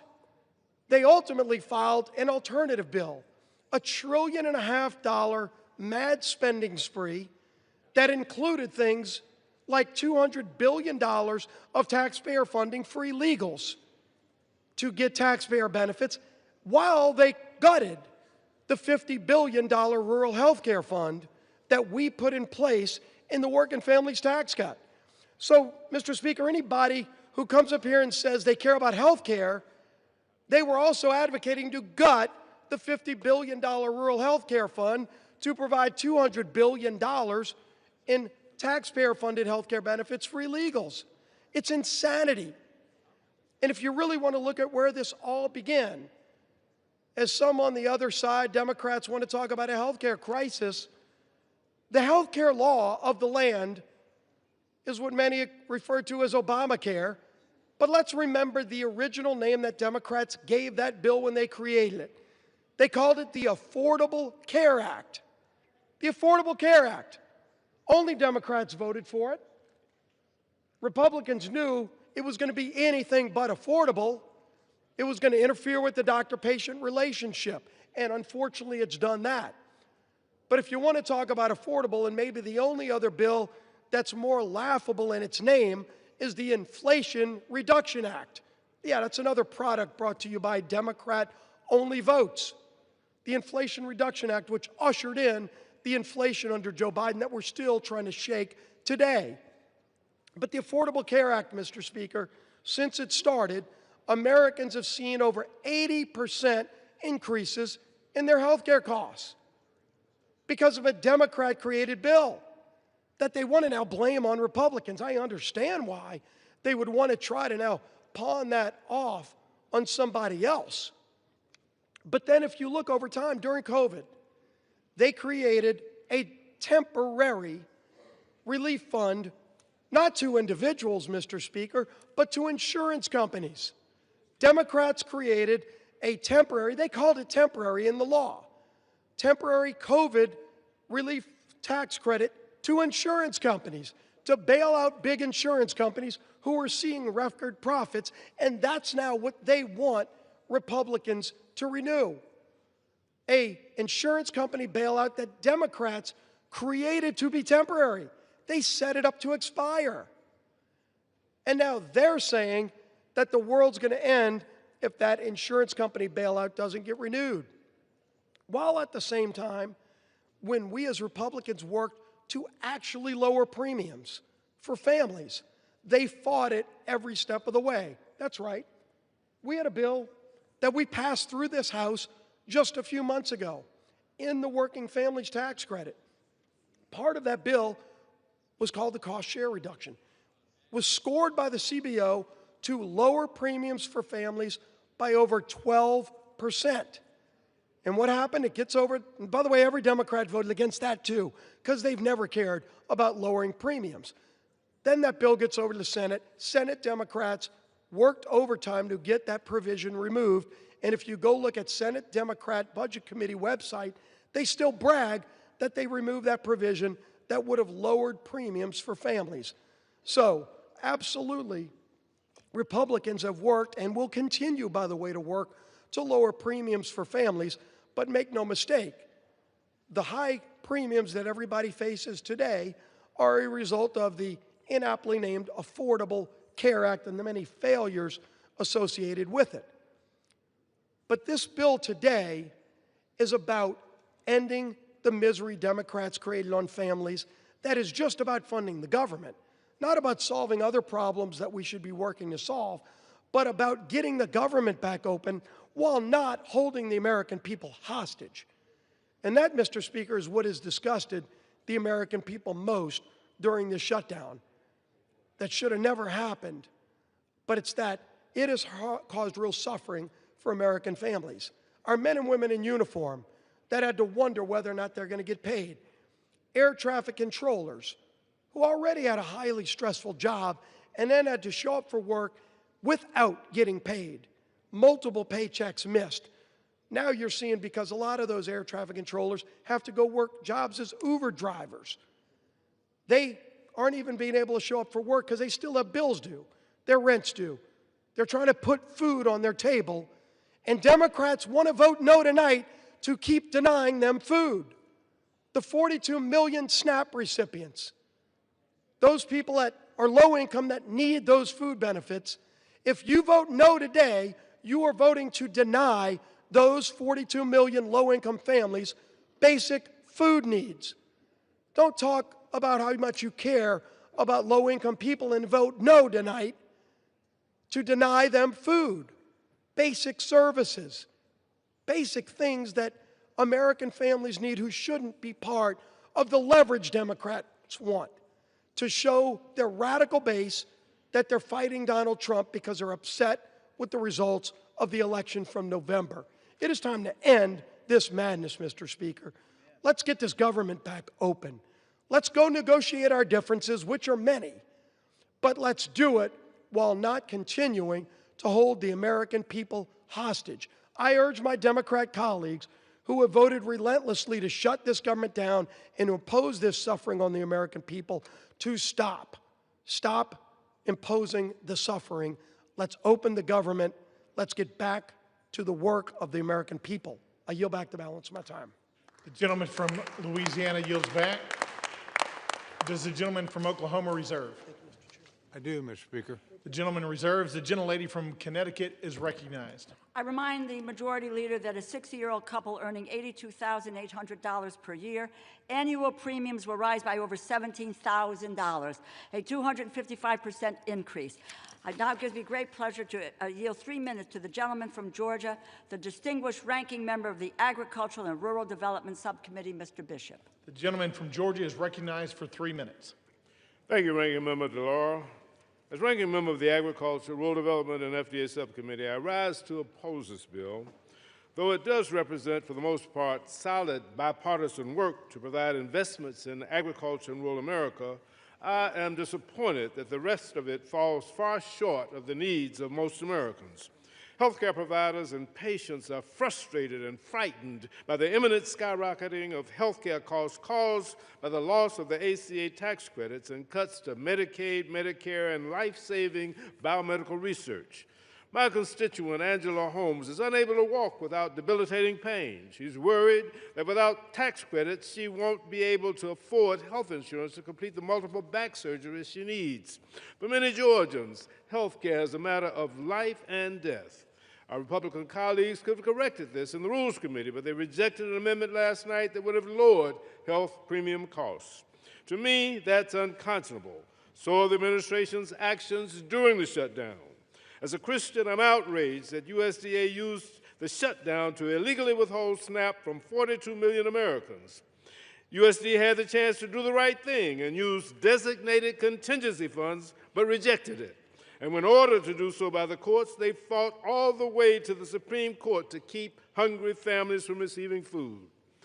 America produces the highest quality, safest, most affordable, and abundant food, fiber, and medicine anywhere in the world. To that end, this bill provides many welcome investments. It fully funds SNAP and WIC, replenishes the SNAP and WIC contingency funds, and fully funds cash value vouchers for fruits and vegetables for women and children. It also helps rural America by providing $1 billion in single-family direct home loans, $120 million over the House level, and funding water and wastewater programs at $446 million, both issues that Democrats tried to address in full committee. The bill provides $1.8 billion for the Agricultural Research Service, $1.6 billion for NIFA, protecting farmers, small businesses, and families against President Trump's budget request to eliminate land-grant university research and extension activities across the country. I'm pleased to see that the bill language requires USDA to notify Congress before canceling grants over $1 million. The agricultural portion of this bill does make positive steps in the right direction. The bill discards many of the harmful policy riders, which in the House bill, yet it does not go far enough to negate House language falsely questioning the safety of mifepristone and encouraging FDA to explore liability protections for certain infant formula manufacturers, over which the agency has absolutely no jurisdiction. And while the overall funding package may reopen the government for a month or two, this bill does not address the breach of trust this administration has demonstrated since January. They fail to follow the law, and we cannot trust that they will even execute this bill if we vote on it today. The gentleman's time has expired. They have 15 seconds. 15 seconds. The gentleman is recognized for an additional 15 seconds. They fail to follow the law, and we can't trust that they'll execute the law. They cut SNAP by 20% in the big ugly bill this summer, dismantled funded federal programs, fired federal workers, and illegally ignored court orders. This bill fails to address the health care crisis, and bipartisan outrage has erupted over language in the bill to pay millions of dollars of taxpayer dollars to a handful of senators whose phone records were subpoenaed in relation to the January 6th investigation. It's a bad bill. The gentleman's time has expired. The gentleman yields back. Does the gentlelady from Connecticut reserve? The gentlelady reserves. The gentleman from Oklahoma is recognized. Thank you, Mr. Speaker. Mr. Speaker, I recognize yield 2 minutes to my very good friend, distinguished gentleman from Texas and distinguished chairman of the Military Construction and Veterans Subcommittee of the Appropriations Committee, Mr. Carter. The gentleman from Texas is recognized for 2 minutes. Thank you, Mr. Speaker, and I want to thank my longtime friend, colleague, and the chairman of the Appropriations Committee, Mr. Cole, for yielding me the time. I rise in support of H.R. 5371 and look forward to reopening the government. The shutdown has gone on long enough, and it's time to end it. Yesterday was Veterans Day, and it's a timely reminder of the commitment our armed forces personnel have made and the responsibility that we have to take care of those who serve our nation. Military Construction and Veteran Affairs component of the legislation meets that goal. The legislation includes $133.3 billion for the Department of Veterans Affairs, including $113.8 billion for discretionary funding for the VA medical care. It includes critical funding for Medicare, medical health services, telehealth services, veterans homelessness programs, medical research programs, and rural health initiatives. It invests in information technology, including robust investments in VA electronic health record modernization. Fully funds all mandatory veterans benefits, including veterans disability compensation programs, education benefits, and vocational rehabilitation and employment training. Nearly $20 billion for the Department of Defense military construction programs. This amount funds nearly 300 projects at military bases around Yield the the world. gentleman an additional 15 seconds, Mr. Speaker. The gentleman has an additional 15 seconds. It includes $3 billion to improve and maintain housing for service members, provides requested resources for the American Battle Monuments, Armed Forces Retirement Home, and operations of Arlington Cemetery. I want to thank Mr. Cole for his endless work to get us to this point. The gentleman's and time I urge has my expired. colleagues to join me in supporting the bill. And I yield back. The gentleman yields back. Does the gentleman from Oklahoma reserve? The gentleman reserves. The gentlelady from Connecticut is recognized. Mr. Speaker, I yield 3 minutes to the gentlewoman from Florida, the distinguished ranking member of the Military Construction and Veterans Affairs Subcommittee, Ms. Wasserman Schultz. The gentlelady from Florida is recognized for 3 minutes. Thank you, Mr. Speaker, and I thank the gentlewoman for yielding. I rise to oppose this slush fund for senators bill that will force health care costs to explode for millions of Americans. In fact, this legislation guarantees only 2 things. Republican senators suspected of helping Trump try to steal an election will get a whole lot richer, and life will get more expensive for everyone else. That's because this bill adds rocket fuel to Republicans' larger assault on Americans' access to quality, affordable health care. Remember, Mr. Speaker, Republicans already slashed $1 trillion from Medicaid, $500 billion from Medicare, and let Trump steal billions in medical research. But with this bill, Republicans dump massive health care price hikes on struggling Americans. Millions will be priced out of any coverage at all, which will drive coverage costs up and health services down for all of us.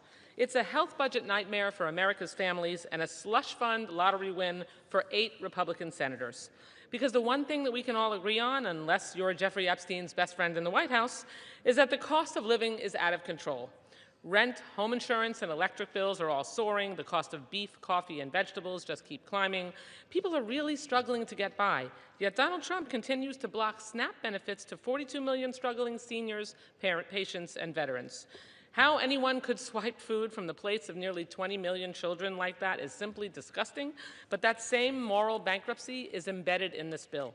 This bill unleashes huge health insurance hikes on 203,000 people in my district alone, and 82,000 people will lose coverage altogether due to the impact of the big ugly law and soaring ACA prices. Worse, this bill also reneges on our commitment to veterans. As the ranking member of the Military Construction and Veterans Affairs Appropriations Subcommittee, I take our promises to veterans personally and seriously. Just this summer, I secured bipartisan support for my amendment to restore $51.7 billion in advance funding for the Toxic Exposures Fund. This is funding, mind you, that President Trump sought in his budget.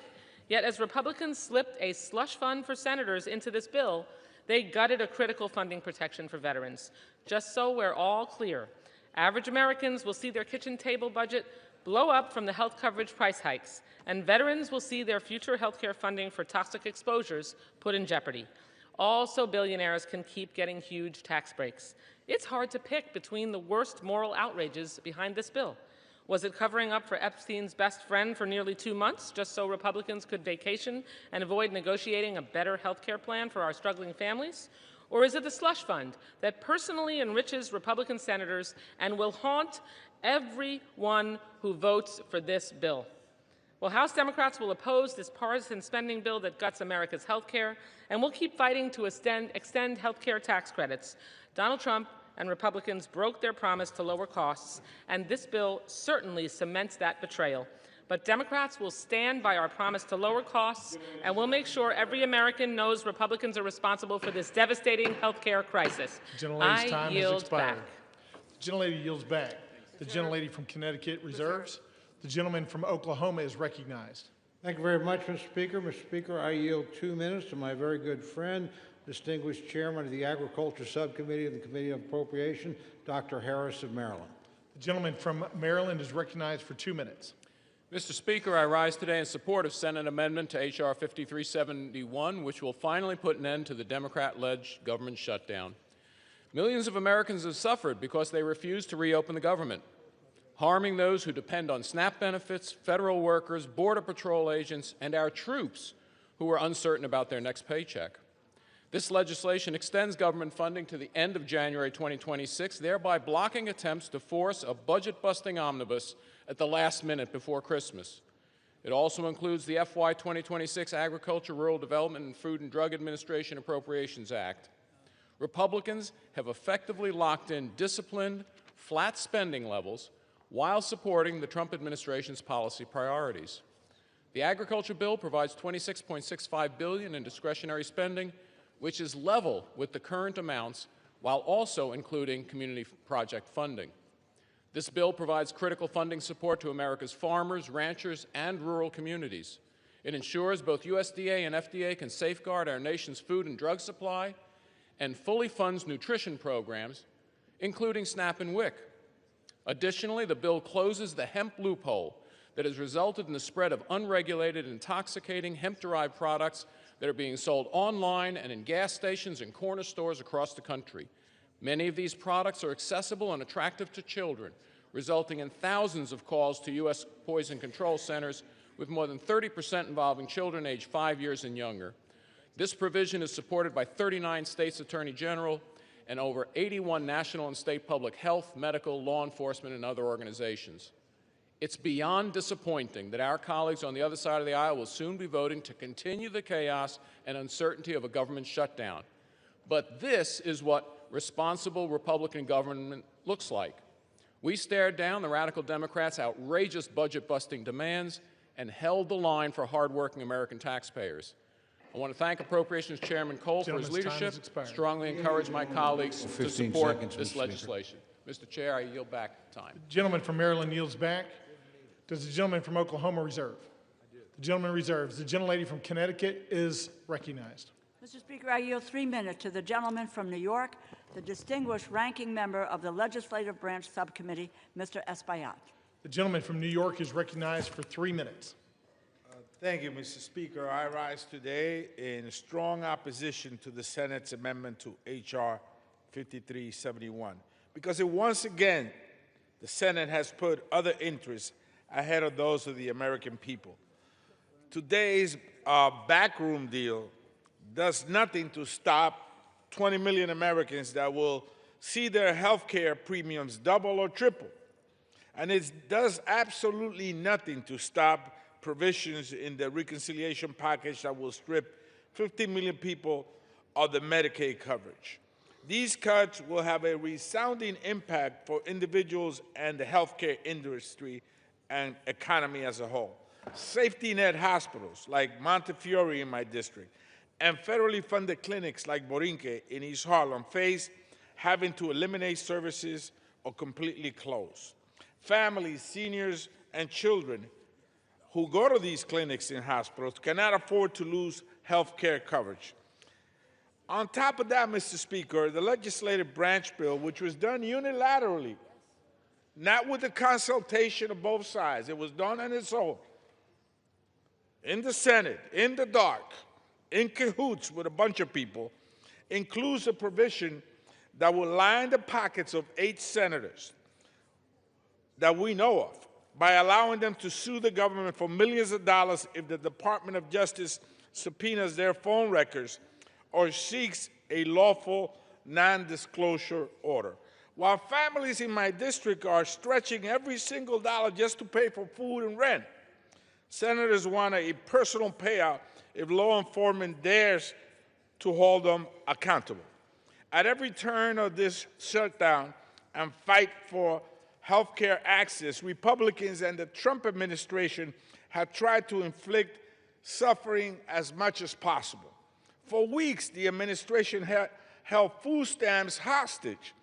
And even when some states comply with a court ruling to release full benefits, the president demanded that they be clawed back. Even when governors stepped up and said, we don't want people to go hungry, they ran to court, Mr. Speaker, to take $6.20 away from poor people. Who does that? Explain that to me. Who takes $6.20 away from a single mom or a hungry senior? That's the state of America today. Unbelievable. And here we are to vote on this. I will be casting my vote as a no. In fact, it will be a hell no tonight. The gentleman from New York yields back. The gentlelady from Connecticut reserves. The gentleman from Oklahoma is recognized. Thank you, Mr. Speaker. Mr. Speaker, I yield 2 minutes to my very good friend, the distinguished gentlelady from Michigan and chairman of the House Republican Conference, Ms. McClain. The gentlelady from Michigan is recognized for 2 minutes. Thank you, Mr. Chairman, and thank you, Mr. Speaker. And God, I love the compassion and the passion on the other side of the aisle. You know, we're worried about taking money out of families. Well, you know what? Y'all can do the right thing and vote yes. If not, you're the ones that are taking money from needy families, not us, because yes means yes, we want to feed the families. We want to have SNAP programs. No means we don't fund those programs. See how simple that is? But keep on with the rhetoric. I mean, it's cute, but the American people don't buy it. So, I mean, listen, for the past 40 days, Democrats have inflicted needless pain on hardworking Americans.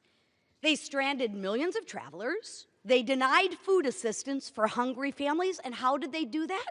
When you vote no to continue funding, that means you deny food stamps for hungry families. No means no, you don't want to pay them.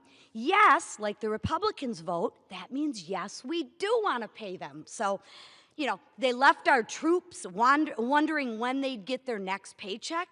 And for what, Mr. Speaker? To use the American people as leverage. Don't take my word for it, take theirs. Leverage for more wasteful Washington spending. Spending that no one other than the radical left ever wanted. And to remind the American people, they wanted $1.5 trillion of their hard-earned tax dollars. But what did they get in return? They got nothing. They got nothing because Republicans refused to waste the American people's money. Not a dime for their radical climate change, not a dollar for tax-funded benefits for illegals, and not one single concession to their radical far-left base. Millions of Americans whose lives were upended by the Democratic shutdown will remember this. Yield the gentlelady an additional 30 seconds. Thank you. The gentlelady is recognized for an additional 30 seconds. Thank you. The American people will remember who held them hostage for petty political reasons and who fought to put America first. So now that this shameful charade is over, House Republicans will continue our work on behalf of the American people. We will restore regular order to the appropriations process. We will continue to fulfill the mandate of the American people, and we will keep delivering results for American people, because that's what we're here to do for, not to play politics. So with that, Mr. Speaker, I yield. Thank you. The gentlelady from Michigan yields back. The gentleman from Oklahoma reserves. Before we move on, members are advised to direct their comments to the chair and not to engage in personalities. The gentlelady from Connecticut is recognized. Thank you, Mr. Speaker. I have the greatest honor, really, to yield time, 2 minutes time, to the gentlewoman from California, the distinguished Speaker Emerita, Ms. Pelosi, and I might add, probably the epitome of the best speaker that this nation has ever had, in addition to which millions of Americans have health care coverage through the Affordable Care Act because of Speaker Pelosi, and she's also Italian-American. Thank you. I yield.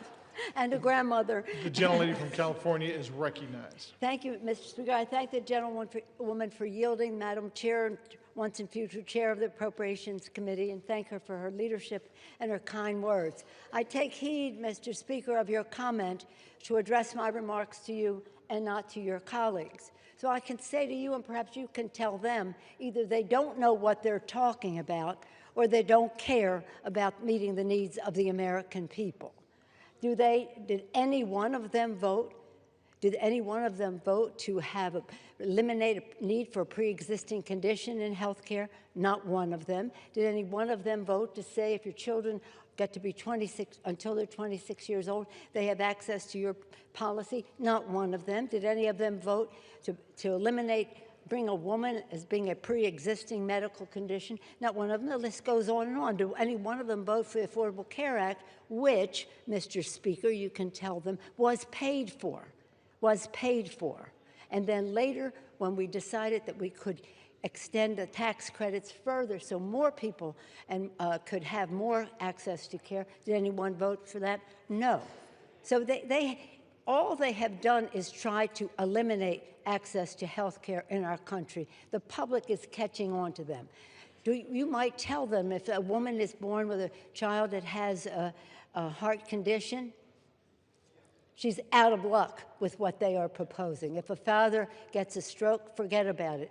If you have a sibling with a disability, they don't care. And if your wife has breast cancer, you've got big bills to pay because they want to take away health care, whether it's Medicaid to tens of millions of people, $500 billion from Medicare for seniors and people with disabilities, millions of dollars added to the cost for families for access to the Affordable Care Act. The list goes on and on. Either they don't know or they don't care. I'll say one more thing as a grandmother and a mother.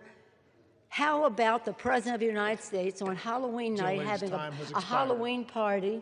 And saying to the Supreme Court, please don't make me feed the children or the poor people in our country. Going to the Supreme Court for that means cruelty is not even comes close to the word that is needed for that kind of behavior. The worst president for children America has ever seen. I yield back.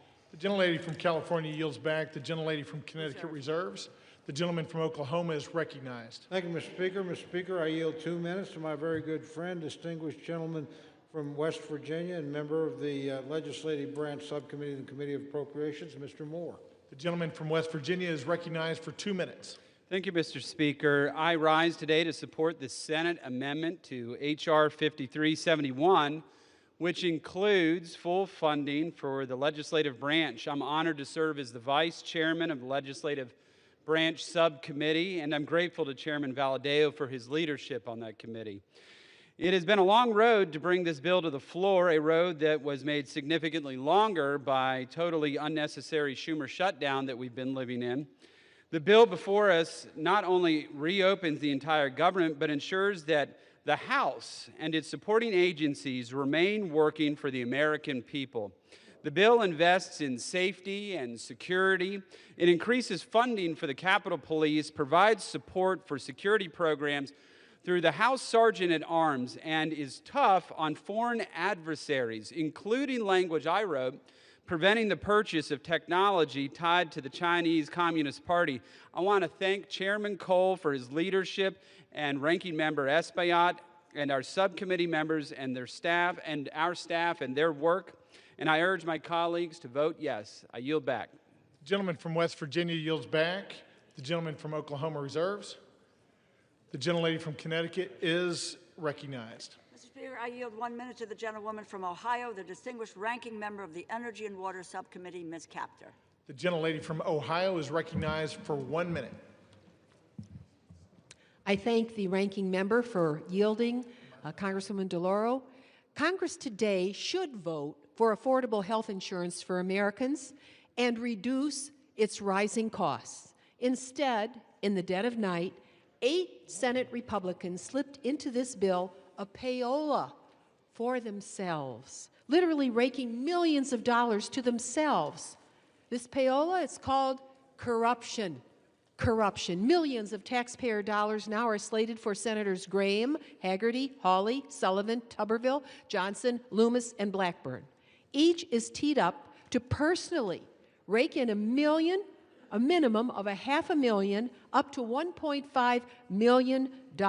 Meanwhile, the American people need more affordable health insurance, but these senators, with their House allies, are lining their own pockets. I say no more tax breaks to billionaires and no payoffs to U.S. senators. This is what happens when power serves itself instead of the people. This isn't leadership, it's corruption disguised as legislation. Will the gentleman yield me 10 seconds? The gentlewoman's time has expired. No? Let's cleanse America of disgusting corruption. Power corrupts, absolute power corrupts, absolutely. The gentleman from Connecticut reserves. The gentleman from Oklahoma is recognized. Thank you very much, Mr. Speaker. Mr. Speaker, I yield 2 minutes to my very good friend, distinguished member from Washington and distinguished member of the Appropriations Committee, Mr. Newhouse. The gentleman is recognized. Thank you, Mr. Cole, for yielding the time. Mr. Speaker, over 40 days after the Senate Democrats shut down the federal government, we are finally reopening. The result of the shutdown has been thousands of employee furloughs, major disruptions to our air travel, service members going without pay, delayed food assistance for low-income individuals and families, and much, much more. Mr. Speaker, as a member of the House Appropriations Committee, the responsibility of funding the federal government is one that I take very seriously, especially in light of our nation's debt surpassing $38 trillion. The performative tactics that we have watched over the last 7 weeks have truly been a disservice to Americans. And my friends across the aisle should never have put leverage or politics over those people that they represent. But the most important thing right now is that we get back to work, making sure the federal government can provide the essential services that people depend on, and that Congress can continue working to pass full-year funding legislation providing responsible federal spending and fund those essential services. Mr. Speaker, we are making significant progress with the inclusion of these 3 appropriation bills, but our work is far from over. I encourage all my colleagues on both sides of the aisle to support this deal, vote to end this unnecessary shutdown, and help us get back to the business of hardworking Americans across this country. Thank you, and I yield back. Gentleman yields. The gentleman from Oklahoma reserves. The gentlewoman from Connecticut is recognized. Speaker, I yield 1 minute to the gentlewoman from Minnesota, the distinguished ranking member of the Defense Subcommittee, Ms. McCollum. The gentlewoman is recognized. Mr. Speaker, Donald Trump and Republicans control the entire government. For 42 days, Republicans shut it down. Why? Because they refuse to extend tax credits to help millions of Americans afford their health care. And if that wasn't bad enough, President Trump even withheld food assistance during the shutdown. Hunger should never be used as a weapon. The CR continues the Republican health care crisis. The Speaker's already said he won't hold a vote to extend the Affordable Care Act tax credits to reduce health care costs for Americans. So now my constituents are going to have to choose between heating their homes, feeding their families, or taking their children to the doctor. It's a terrible deal for the American people. Americans deserve an open and transparent government that works for them. They deserve access to affordable health care, nutritious food for their families. And that's what Democrats are fighting for. I wish the President and the Republicans would join us in this fight and share our priorities. I yield back. The gentlewoman from Connecticut reserves. The gentleman from Oklahoma is recognized. Thank you very much, Mr. Speaker. I yield 1 minute to my very good friend, the gentleman from Missouri and member of the Appropriations Committee, Mr. Alford. The gentleman is recognized. Well, thank you, Chairman Cole, for your leadership. Mr. Speaker, in the words of Yogi Berra, this seems like deja vu all over again. 59 days ago, I stood at this very lectern debating the ranking member and a friend of mine over the continuing resolution to keep our government open. On September 19th, we did our work in this body, but Senate Democrats chose to hold America hostage with the Schumer shutdown. Democrats in Congress, including the minority whip, shamefully admitted they were using the misery they inflicted on the American people as leverage to achieve their leftist wish list of demands, slowly twisting the heads of the American people in a vice. Tonight, I'm relieved to say the misery of the Schumer shutdown is on our doorstep. Mr. Speaker, this package proves that when Republicans stay united and put America first, we can govern with strength, compassion, and common sense. Tonight, Mr. Speaker, tonight we will reopen the government and liberate the Schumer hostages. And with that, I yield back. The gentleman yields. The gentleman from Oklahoma reserves. The gentlewoman from Connecticut is recognized. Mr. Speaker, I yield 1 minute to the gentlewoman from California, a member of the Appropriations Committee, Mrs. Torres. The gentlewoman is recognized. Mr. Speaker, I rise in strong opposition of this deeply flawed bill because the American people deserve better. Since Trump returned to office, Republicans have created an affordability nightmare, a mass transfer of hard-earned taxpayers' dollars to billionaires. In my district alone, more than 350,000 people are facing skyrocketing health care costs or cuts to critical services. Republicans shut down the government instead of finding bipartisan solutions to keep care affordable and took a 7-week paid hiatus, during doubling health care costs for working families, cutting off food assistance right before Thanksgiving, and letting Trump spend his holidays pardoning insurrectionists, enriching billionaires, cozying up to dictators, and building himself a new ballroom, all while taking food away from families in need. And now Senate Republicans want to reward themselves with a taxpayer-funded handout. Shameful, shameful, shameful. House Republicans should be here doing their jobs, not making life harder for working families. I urge a no vote. Members are advised to direct their comments to the chair and not to engage in personalities toward the president. The gentlewoman from Connecticut reserves. The gentleman from Oklahoma is recognized. Thank you, Mr. Speaker. Mr. Speaker, I yield 1 minute to my very good friend, distinguished gentleman from Texas and chairman of the House Budget Committee, Mr. Arrington. The gentleman is recognized. Mr. Speaker, the Democrats rejecting a clean CR, shutting the government down, creating all the havoc, the pain and suffering for our fellow Americans is so obviously disingenuous. They never vote against clean CRs. Never. For 4 years under Biden, you all didn't reject one clean CR. Chuck Schumer, in 44 years, never rejected a clean CR. So, Mr. Speaker, what's it about? They say policy. They put forward a proposal, Mr. Chairman. They said it's about health care for illegals. They repeal work requirements for able-bodied adults. That's an 80-20 issue in this country. They put forward a spending bill of $1.5 trillion. That's twice the discretionary budget. Mr. Chairman, they'd be spending more money than we've ever spent outside of COVID. That's their counter-proposal. It's not only disingenuous, it's unserious. So what's it about? It's about politics. It's about resisting and fighting and undermining Donald Trump. But here's the deal. They're not fighting and resisting Donald Trump. They're undermining the will of the American people that gave Trump the presidency. Yield the gentleman an additional 15 seconds. The gentleman is recognized. They undermined the will of the people who overwhelmingly elected President Trump and gave him the mandate of the America First agenda. So you're not resisting us. You're posturing and placating the radical left.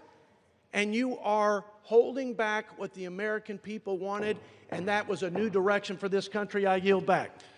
Members are reminded to please direct their comments only to the chair. The gentleman from Oklahoma reserves. The gentlewoman from Connecticut is recognized. Mr. Speaker, I yield 1 minute to the gentleman from New Jersey, the distinguished ranking member of the Energy and Commerce Committee, Mr. Pallone. The gentleman is recognized. Thank you, Mr. Speaker. I want my colleagues to understand that when the Affordable Care Act was adopted, it was adopted for middle-class people who could not afford health insurance. They had no other option. They had nowhere to go. You just would end up without health insurance. I have constituents coming to me now crying because their insurance is going from $500 a month to $1,500 a month.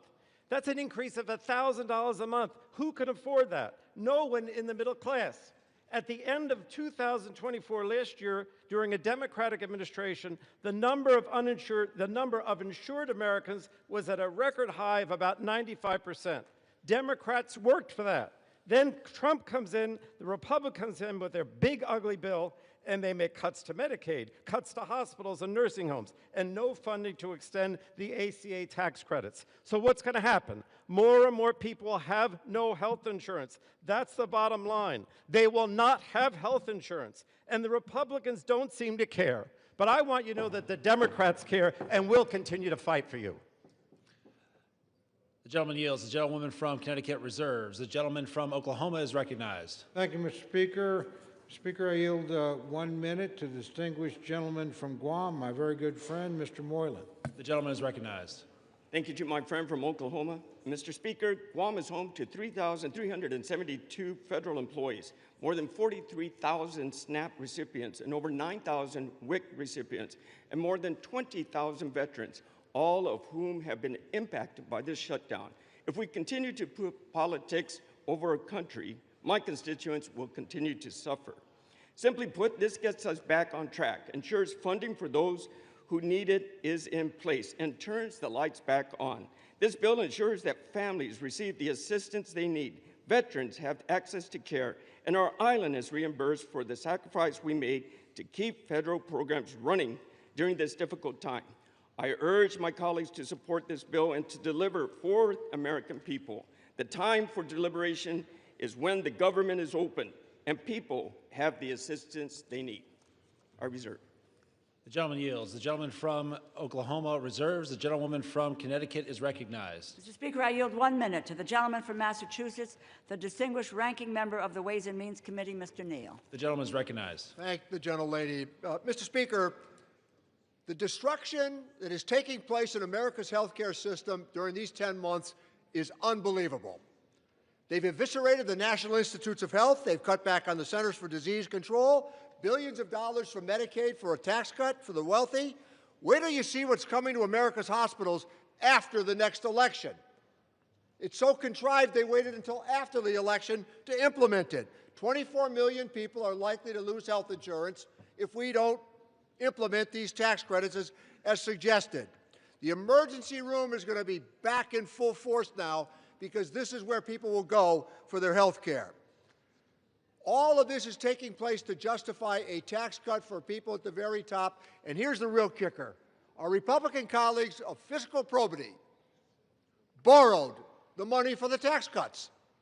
In 2017, it's $2.4 trillion. In the last tax bill, almost $4 trillion is borrowed for a tax cut for wealthy people. Whatever happened to the fiscal soundness that the Republican Party used to lecture everybody on? And I yield back the balance of my time. The gentleman yields. The gentlewoman from Connecticut reserves. The gentleman from Oklahoma is recognized. Thank you very much, Mr. Speaker. Mr. Speaker, I yield 1 minute to my very good friend, the distinguished gentleman from Pennsylvania, Mr. Muser. The gentleman is recognized. I thank Chairman Cole for his leadership. Mr. Speaker, if this were a library, we would have the fiction side over there and the nonfiction side over here. The only thing that's not fiction, however, is their consistent criticism of the health care system known as Obamacare that they created. That's what this fight seems to be about. And that's the one end of things that is truthful. Today, Mr. Speaker, after 6 weeks of no pain, or excuse me, lots of pain and no gain, they're going to vote again to keep the government closed. They're going to vote again. They're whipping their votes so they would not be paying federal workers. They won't be funding essential programs like SNAP and undo the chaos at our airports. Okay, I spent the last 43 days in my district talking with these groups, talking with SNAP, talking with Head Start, seeing their pain, realizing it, understanding it. Some of my colleagues did the same, but shockingly, they're still going to vote to keep the government closed and keep this funding from being delivered. It's time to fix the damage the Democrats have caused. With this vote tonight, Republicans will restore SNAP payments. We'll get TSA and air traffic control. Yield the gentleman an additional 15 seconds. And you know what, thank you, Chairman. And you know what, Mr. Speaker? Yesterday was Veterans Day. Veterans didn't fight for the red. They didn't fight for the blue. They fought for the red, white, and blue. Maybe tonight we can follow their example. I yield back. The gentleman yields. The gentleman from Oklahoma reserves. The gentlewoman from Connecticut is recognized. Mr. Speaker, I yield 1 minute to the gentlewoman from Washington, Ms. Del Bene. The gentlewoman is recognized. Thank you, Mr. Speaker. This bill fails to address the fundamental needs of families across our country. Americans have made it crystal clear that affordability is their #1 concern. President Trump and Republicans promised to lower costs on day one, and that's been one big broken promise. Healthcare premiums are skyrocketing because Republicans refuse to extend the ACA tax credits, causing healthcare costs to go up for everyone. Over 4 million people will be forced off their coverage next year because it's too expensive. This is on top of soaring prices for food, energy, and housing. It's unacceptable for the wealthiest nation in the world. Republicans who say they support affordable health care should be standing up for their constituents rather than following in line behind President Trump. I'm going to keep fighting for affordable health care and lower costs. The American people deserve better. I yield back. The gentlewoman yields. The gentlewoman from Connecticut reserves. The gentleman from Oklahoma is recognized. Thank you very much, Mr. Speaker. Mr. Speaker, I yield 90 seconds to my very good friend, the distinguished gentleman from Texas, Mr. Gooden. The gentleman is recognized. Thank you, Mr. Speaker. Throughout this sham and shame of a shutdown, we've heard so many lies from the Democrats. And over the last 45 days, and especially the last 45 minutes, I've heard them say this is an evil bill. Republicans don't care about the disabled. Trump is the worst president in history for children. They've said that Republicans are to blame for the fentanyl crisis. Republicans shouldn't take photos with veterans. January 6th, of course they mentioned that. Republicans are corrupt, and they've said that Republicans are starving kids. What they haven't said is the one thing that this bill does, which is open up the government. Not one Democrat is getting up here saying this bill opens the government. So let me remind them and my colleagues and the American people, this bill opens the government tonight. And the American people have Republicans to thank for ending this shutdown and opening the government. I urge a yes vote. I am proud to vote yes. And I am so disappointed in my Democratic colleagues because for the life of me, throughout my time in the House, I've heard them talk about how wonderful it is to keep the government open and that a shutdown is so bad and can never happen. And tonight they won't even admit that this bill opens the government and this is what we need for this country tonight. So I urge a yes vote and I yield back. The gentleman yields. The gentleman from Oklahoma reserves. The gentlewoman from Connecticut is recognized. Mr. Speaker, I yield 1 minute to the gentlewoman from California, Ms. Barragan. The gentlewoman is recognized. Thank you, Mr. Speaker. I oppose the Republican spending bill that makes health care more expensive for hardworking Americans. While Republicans were on their 7-week-plus vacation, all our constituents were receiving notices of premium increases. A constituent of mine, a lifelong educator, has been told that her premiums will jump from $383 to nearly $1,000. Meanwhile, Trump and Republicans can find money for a fancy ballroom. They can give tax breaks to billionaires. And they even included millions of dollars in cash payouts in this bill for 8 Republican senators. If anyone else in government gave themselves millions in taxpayer money, they would go to prison. But for Americans trying to afford health care, not $1 in tax credits. House Democrats are united against this corrupt bill and will keep fighting to protect America's health care. I urge my colleagues to reject this bill. I yield back. The gentlewoman yields. The gentlewoman from Connecticut reserves. The gentleman from Oklahoma is recognized. Thank you very much, Mr. Speaker. I yield myself such time as I may consume. Mr. Speaker, it's been an interesting debate.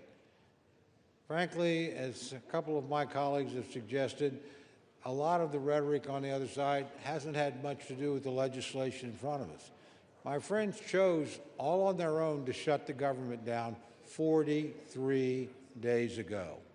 During that time, soldiers have had to worry about getting paid. The only reason they were paid is the President of the United States managed to pull a rabbit out of the hat twice, or we've had military families completely unpaid. We have our air traffic controllers. Most of us flew here today or yesterday or in recent days.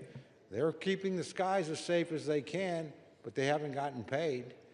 We're in this Capitol building. We're under the protection of the Capitol Police. They do a splendid job. They keep doing their job. They haven't been paid. We have people that are in desperate need of some of the services that this government Government has promised to give them. SNAP and WIC, that's at risk unless we pass this legislation tonight. So we can have all these debates about all these other issues.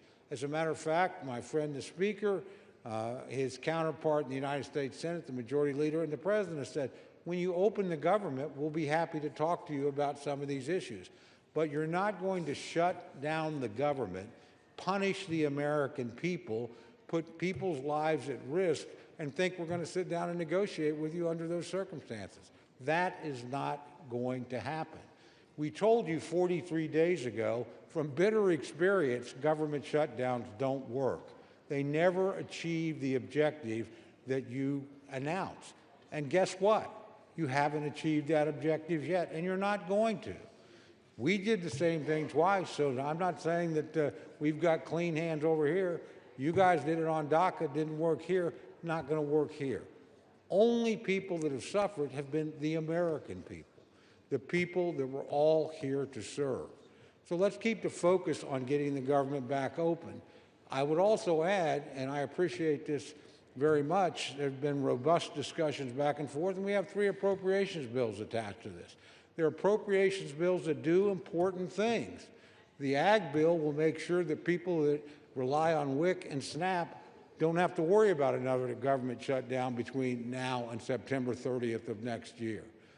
The Ledge Branch bill will make sure that the Capitol Police and everybody else at staff that allow this chamber to function don't have to worry about not getting paid until September 30th of next year. And obviously, military construction and, more importantly, veterans rely on benefits commitments we have made. Passage of this bill makes sure that those commitments will be fulfilled between now and September 30th next year. And we buy the time to sit down and rationally and responsibly negotiate other appropriations bills that we can bring, I hope, in a bipartisan basis to this floor to keep the government open. So I would just ask my friends to reflect on that. I hope some of you feel the weight of that decision. I know you do. And I hope you can vote to keep the government open. There's no excuse to shut it down. The United States Senate operated to keep it open in a bipartisan fashion. Now, it took them a long time to do it, but they got there. Let's not follow that example. Let's follow when they finally got the job done, they sent us a product. It's not a perfect product. It's got some things in it I don't like. But frankly, if we kept the government open, we would have never been in this situation in the first place. So I would just ask my friends to remember their constituents. I know they think about them. I know they're serious about the points they make. Reopen the government. Raise your issues. Let's see if we can come to a negotiated settlement. But let's not punish the American people. A no vote on this, again, means soldiers and military families don't get paid. A no vote means that people in need of SNAP and WIC might not get it.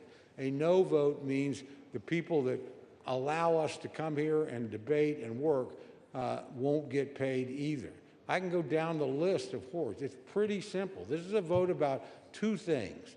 Opening the government of the United States, which you willfully tried to shut down, fortunately did not succeed in that in this chamber, but some of your colleagues, using arcane Senate rules, did manage to do it, but finally came to their senses. You ought to pay attention to those people. They said, enough is enough. Let's reopen the government. I would urge my colleagues to do that today, and I hope it's done in a bipartisan way. With that, I reserve the balance of my time, Mr. Speaker. The gentleman reserves, and members are reminded to direct their remarks only to the chair. The gentlewoman from Connecticut is recognized. Mr. Speaker, I yield 3 minutes to the gentlewoman from Massachusetts, the distinguished Democratic whip, Ms. Clark. The gentlewoman is recognized. Thank you. Donald Trump said the cost of living crisis is fake news, a con job by the Democrats. Mr. Speaker, 60% of Americans can't afford a basic quality of life. 45% have had to skip a doctor's appointment or a prescription because they can't afford it. 41% are living with medical debt. The American people are simply not making it. Not only Is that crisis real? It is a crisis that Republicans promised to solve. Voters believe them. And now, after a 54-day hiatus, what are Republicans doing? They're voting to raise the cost of living. They're voting to make it even harder to get by. Not by some marginal amount. They are doubling, tripling, and quadrupling monthly premiums. And what's the defense? They are looking people in the eye and flat out gaslighting them. Costs aren't up, costs are down. Trump says, I don't want to hear about the affordability. Well, get used to hearing about it. You're going to hear about it a lot because people are feeling it every single day. People can't make rent. They can't afford their prescriptions. They can't afford to take their kid to a doctor. They can't find childcare, and when they find it, they can't afford that either. Grocery and utility bills are spiking. This is the crisis of our time, and it's about to get exponentially worse because the GOP's craven allegiance to billionaires over working people. The cost of living crisis is not fake news. It's not a perception issue. It is daily life for the people that we all represent. So let's do something about it. Let's reject this budget. Let's stop the healthcare cuts. Let's stop the premium hikes. Let's stop the hospital closures. And let's stop the billionaire giveaways. I yield back. The gentlewoman yields. The gentlewoman from Connecticut reserves. The gentleman from Oklahoma is recognized. Thank you, Mr. Speaker. I reserve. The gentleman reserves. The gentlewoman from Connecticut is recognized. Mr. Speaker, this bill fails to prevent health care costs from skyrocketing. It fails to address the crisis of affordability. It fails to keep our promise to veterans. It provides $1 million jackpot to 8 senators. It fails to protect Congress's power of the purse. I encourage my colleagues to vote no, and I have the honor of yielding 1 minute to the gentleman from New York, our distinguished Democratic leader, Mr. Hakeem Jeffries. The gentleman is recognized. Thank you, Mr. Speaker, and I thank the distinguished gentlelady, the top Democrat on the House Appropriations Committee, for yielding and for her steadfast leadership on behalf of working families, hard-working American taxpayers in the great state of Connecticut and all across America. Mr. Speaker, I rise today in strong opposition to this woefully inadequate spending bill that fails to decisively address the Republican health care crisis and fails to extend the Affordable Care Act tax credits for tens of millions of Americans. Mr. Speaker, before I say anything further, let me say to our men and women in uniform, to our active duty troops, to our hardworking federal employees, to our civil servants, to our TSA agents, to our Capitol Police, to our staff here in the House of Representatives, to our air traffic controllers, thank you for your service. Thank you for your sacrifice. Thank you for the work that you do on behalf of the American people each and every day. And it's our promise to all of you that we will continue to work hard to make sure that you are treated with the dignity and respect that you deserve. In a year in which the Trump administration has gone after hardworking federal employees relentlessly, including firing more than 200,000 federal employees prior to the start of the Trump Republican shutdown. Republicans control the House, the Senate, and the presidency. Donald Trump and Republicans made the decision to shut the government down, the longest shutdown in American history. Would rather do that than provide health care that's affordable to working class Americans, middle class Americans, and hardworking American taxpayers. All across the country, I'm certain that there are people in America asking the question, where do we go from here? House Democrats have a simple answer. We will continue to fight to lower the high cost of living. House Democrats will continue to fight to address the health care crisis that Republicans have created.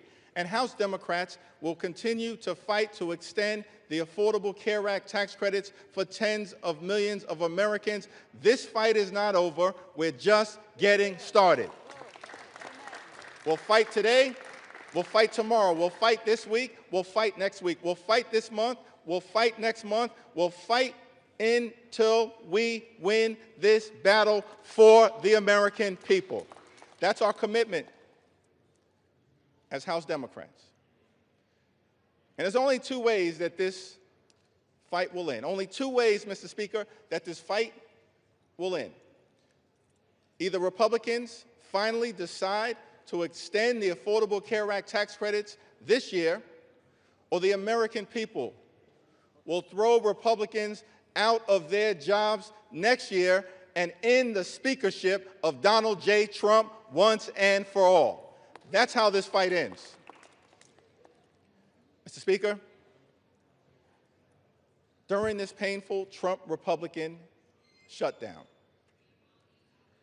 what we've seen is two different philosophies in terms of how to govern for the American people. The Democratic Party philosophy is clear. We are ready, willing, and able to find bipartisan common ground anytime, any place, to enact spending agreements that actually make life better for the American people. But in order to do that, we need to have partners on the other side of the aisle who are actually willing to find a bipartisan path forward. But what we've seen from Republicans from the very beginning of this presidency is a my way or the highway approach. That's been the Republican philosophy. Jam your extremism down the throats of the American people. That's what we've seen from day one of this presidency. That's the reason why the government has been shut down by Republicans and Donald Trump for the longest period of time in American history. What have we seen from Donald Trump and Republicans during this shutdown? A consistent unwillingness to actually find common ground in order to make life better for the American people. Donald Trump, during this shutdown, found the time to play golf week after week after week. Donald Trump found the time to pardon serial fraudsters like George Santos and Rudolph Giuliani. Donald Trump found the time to meet with the Chinese Communist Party. Donald Trump found the time to destroy the East Wing of the White House. Donald Trump found the time to extort $230 million from the Department of Justice so he could line his pockets. Donald Trump found the time to bail out Argentina with $40 billion. Donald Trump found the time to rip away SNAP benefits from 42 million Americans. Mr. Speaker, these extremists are not like us. They're not like us. They have zero interest in fighting hard to make life better for the American people. Their philosophy, my way or the highway, our response, get lost. We're going to continue to fight hard on behalf of the American people. In the midst of a health care crisis and a cost of living crisis that is very real, despite what Donald Trump, the leader of the Republican Party, has to say. He claims there is no affordability crisis in the United States of America. But why would anyone believe anything that Donald Trump or Republicans have to say on this issue? Because throughout 2024, before the election, Republicans in the House and in the Senate and Donald Trump on the campaign trail spent all of their time saying that costs were going to go down on day one. But costs haven't gone down. Republicans haven't done a damn thing to lower the high cost of living. Costs haven't gone down in this country. Costs have gone up. Inflation is on the way up. Housing costs out of control. Grocery costs out of control. Electricity bills out of control. Healthcare costs skyrocketing out of control. And in the midst of this affordability crisis, seeing this, Democrats said, we've got to fight to make sure that we extend the Affordable Care Act tax credits so that tens of millions of people, working class folks, middle class folks, people in rural America, working class America, small town America, the heartland of America, black and brown communities all throughout America don't experience premium increases that in some cases will go up by $1,000 or $2,000 per year. In many cases, month after month after month, $1,000 or $2,000 per month, tens of thousands of dollars per year. Unacceptable in this country, the wealthiest country in the history of the world. And this is in the midst of a Republican health care crisis. Republicans enacted the largest cut to Medicaid in American history, ripped health insurance away from 14 million Americans. As a result of Republican policies, hospitals, nursing homes, and community-based health centers are closing all across America, including in rural parts of this great country of ours. And now, because of Republican refusal to extend the Affordable Care Act tax credits, tens of millions of Americans are at risk of being unable to afford to go see a doctor when they need one. In this country, the wealthiest country in the history of the world, it can't be the case that health care is simply a privilege for the wealthy, the well-off, and the well-connected. Mr. Speaker, that's the Republican perspective. We believe as Democrats that health care has to be a right, and a right that's affordable and available to every single American in the United States. That's what this fight is all about. And that's what the fight will continue to be about as we move forward. Many of my Republican colleagues have suggested that they want to deal with the health care affordability issue, that they want to address the Republican health care crisis that's devastating people all across this country. Well, we have an opportunity for you to do so. There's a discharge petition connected to legislation that House Democrats have introduced to extend the Affordable Care Act tax credits for 3 years, because we believe that working class Americans, middle class Americans, and everyday Americans deserve the same level of certainty that Republicans always provide to the wealthy, the well-off, and their well-connected donors. Working class Americans deserve that level of certainty. So join us in extending the Affordable Care Act tax credits. It's not too late. We're in the midst of open enrollment, but the tax credits expire on December 31st. And we will stay on this issue until we get this issue resolved for everyday Americans. Mr. Speaker, as I close, you know, I've had the opportunity, as many of us do, to serve in the United States Congress with legendary figures, too numerous to mention. Legendary members, of course, Speaker Emerita Nancy Pelosi, Steny Hoyer, the great Jim Clyburn, Maxine Waters, Elijah Cummings, Charlie Rangel, our own Marcy Kaptur, the longest-serving woman in the history of the United States House of Representatives. We've all had the opportunity to serve with legendary members, John Dingell, too numerous to mention.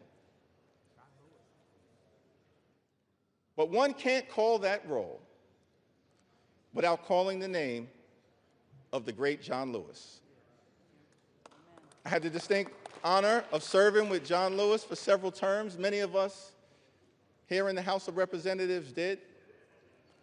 I'll never forget, on my first day in the Congress, I had the opportunity to meet John Lewis for the first time in person. And he called me over to see him on the House floor, and he just asked me a simple question. He said, "Are you the new guy?" And I said, "Yes, sir, Mr. Lewis, I am." And he said, "Well, we're colleagues now. You don't have to call me Mr. Lewis. You can call me John." I said, "Yes, sir, Mr. Lewis, I understand." And then he said to me, "You're from Brooklyn, right?" Now, Mr. Speaker, I got to be honest, I was tempted to say, Brooklyn is always in the house. But instead, since my mother raised me with some sense, Lenita Jeffries, I said, yes, sir, I'm from Brooklyn. And then he said something to me that I've never forgotten. He said, well, I hear some positive things about you from your predecessor, but Washington, D.C., young man, can be a rough place. So I don't want you to get into any trouble unless it's good trouble. And I just wanted to stop by on the House floor to make sure it was clear to the American people that the spirit of John Lewis lives amongst House Democrats, and we will continue to get into good trouble to make their life better.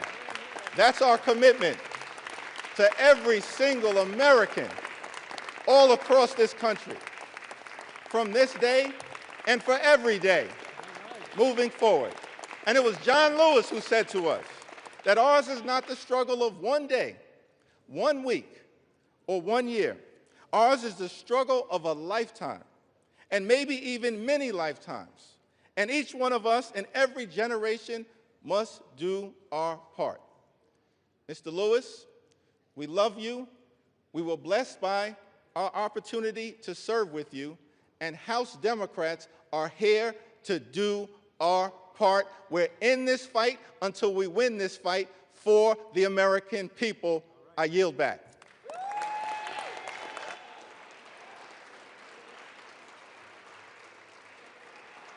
The gentleman yields. Members are reminded to refrain from engaging in personalities towards the president. The gentlewoman from Connecticut has 30 seconds remaining and is recognized. I yield back the balance of my time. The gentlewoman from Connecticut yields. The gentleman from Oklahoma is recognized. Thank you very much, Mr. Speaker. It's my distinct pleasure to yield the balance of our time to the distinguished Speaker of the House, my very good friend and a person I admire greatly. 1 minute. 1 minute. I'm actually just going to hold you to 1 minute, Mr. Okay. Speaker. My good friend, the gentleman from Louisiana, Speaker Mike Johnson. The gentleman from Louisiana is recognized. Thank you.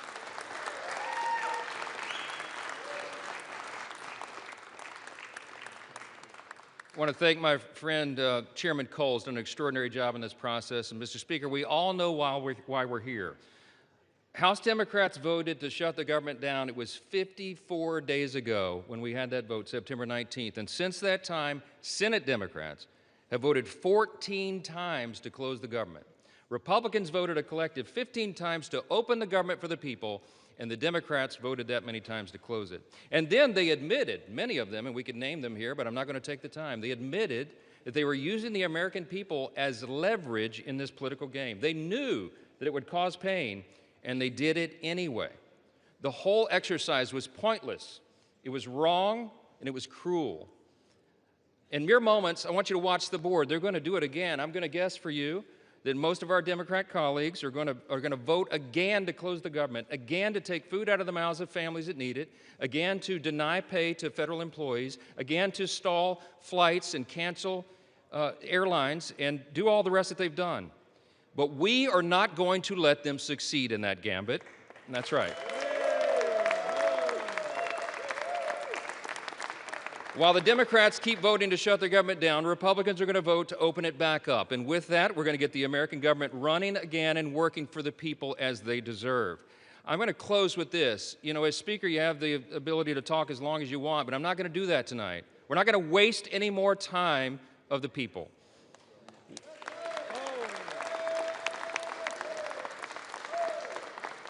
I'm just going to say this. I think that everybody needs to remember this one simple thing. From the very beginning of this whole ordeal, on the Republican side, we operated in good faith. We offered a clean, nonpartisan CR. We were honest and transparent with the American people from the very beginning, and every single day of the shutdown, we went out and looked right into the camera with a press conference and told the American people the simple truth. We have done for the people what has been right and just and truthful. And in the end, that is what God honors always. Don't forget it. We need to get this government open as soon as possible, and I'm going to yield back the remainder of my time so we can do that. The American people demand it and deserve it. My friends, let's get this done. Thank you. I yield back.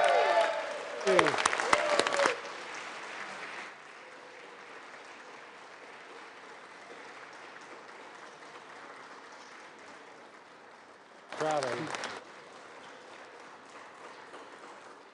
The gentleman yields. The gentleman from Oklahoma has 3 minutes remaining and is recognized. I yield back the balance of my time. The gentleman yields. All time for debate has expired. Pursuant to House Resolution 873, the previous question is ordered. The question is on the motion by the gentleman from Oklahoma, Mr. Cole. All those in favor say aye. All those opposed say no. In the opinion of the chairs, the ayes have it. For what purpose does the gentleman from Connecticut stand? Mr. Speaker, I request the yeas and nays. The yeas and nays are requested. Those favoring a vote by the yeas and nays will rise. A sufficient number having risen, the yeas and nays are ordered. Members will record their votes by electronic device. This is a 15-minute vote.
On this vote, the yeas are 222, the nays are 209.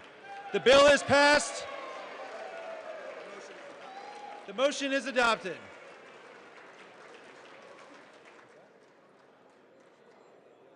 Without objection, the motion to reconsider is laid on the table.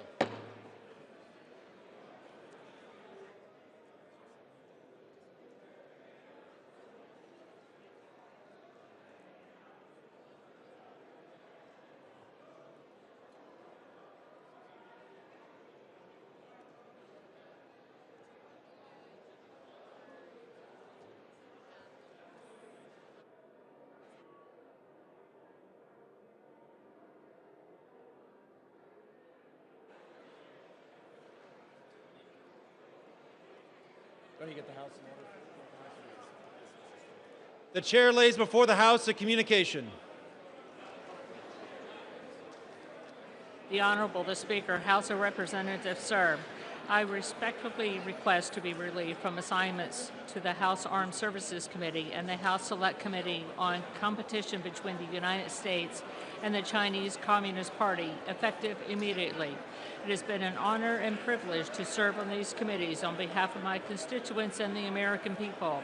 Signed sincerely, Mikey Sherrill, Member of Congress. Without objection, the resignation is accepted.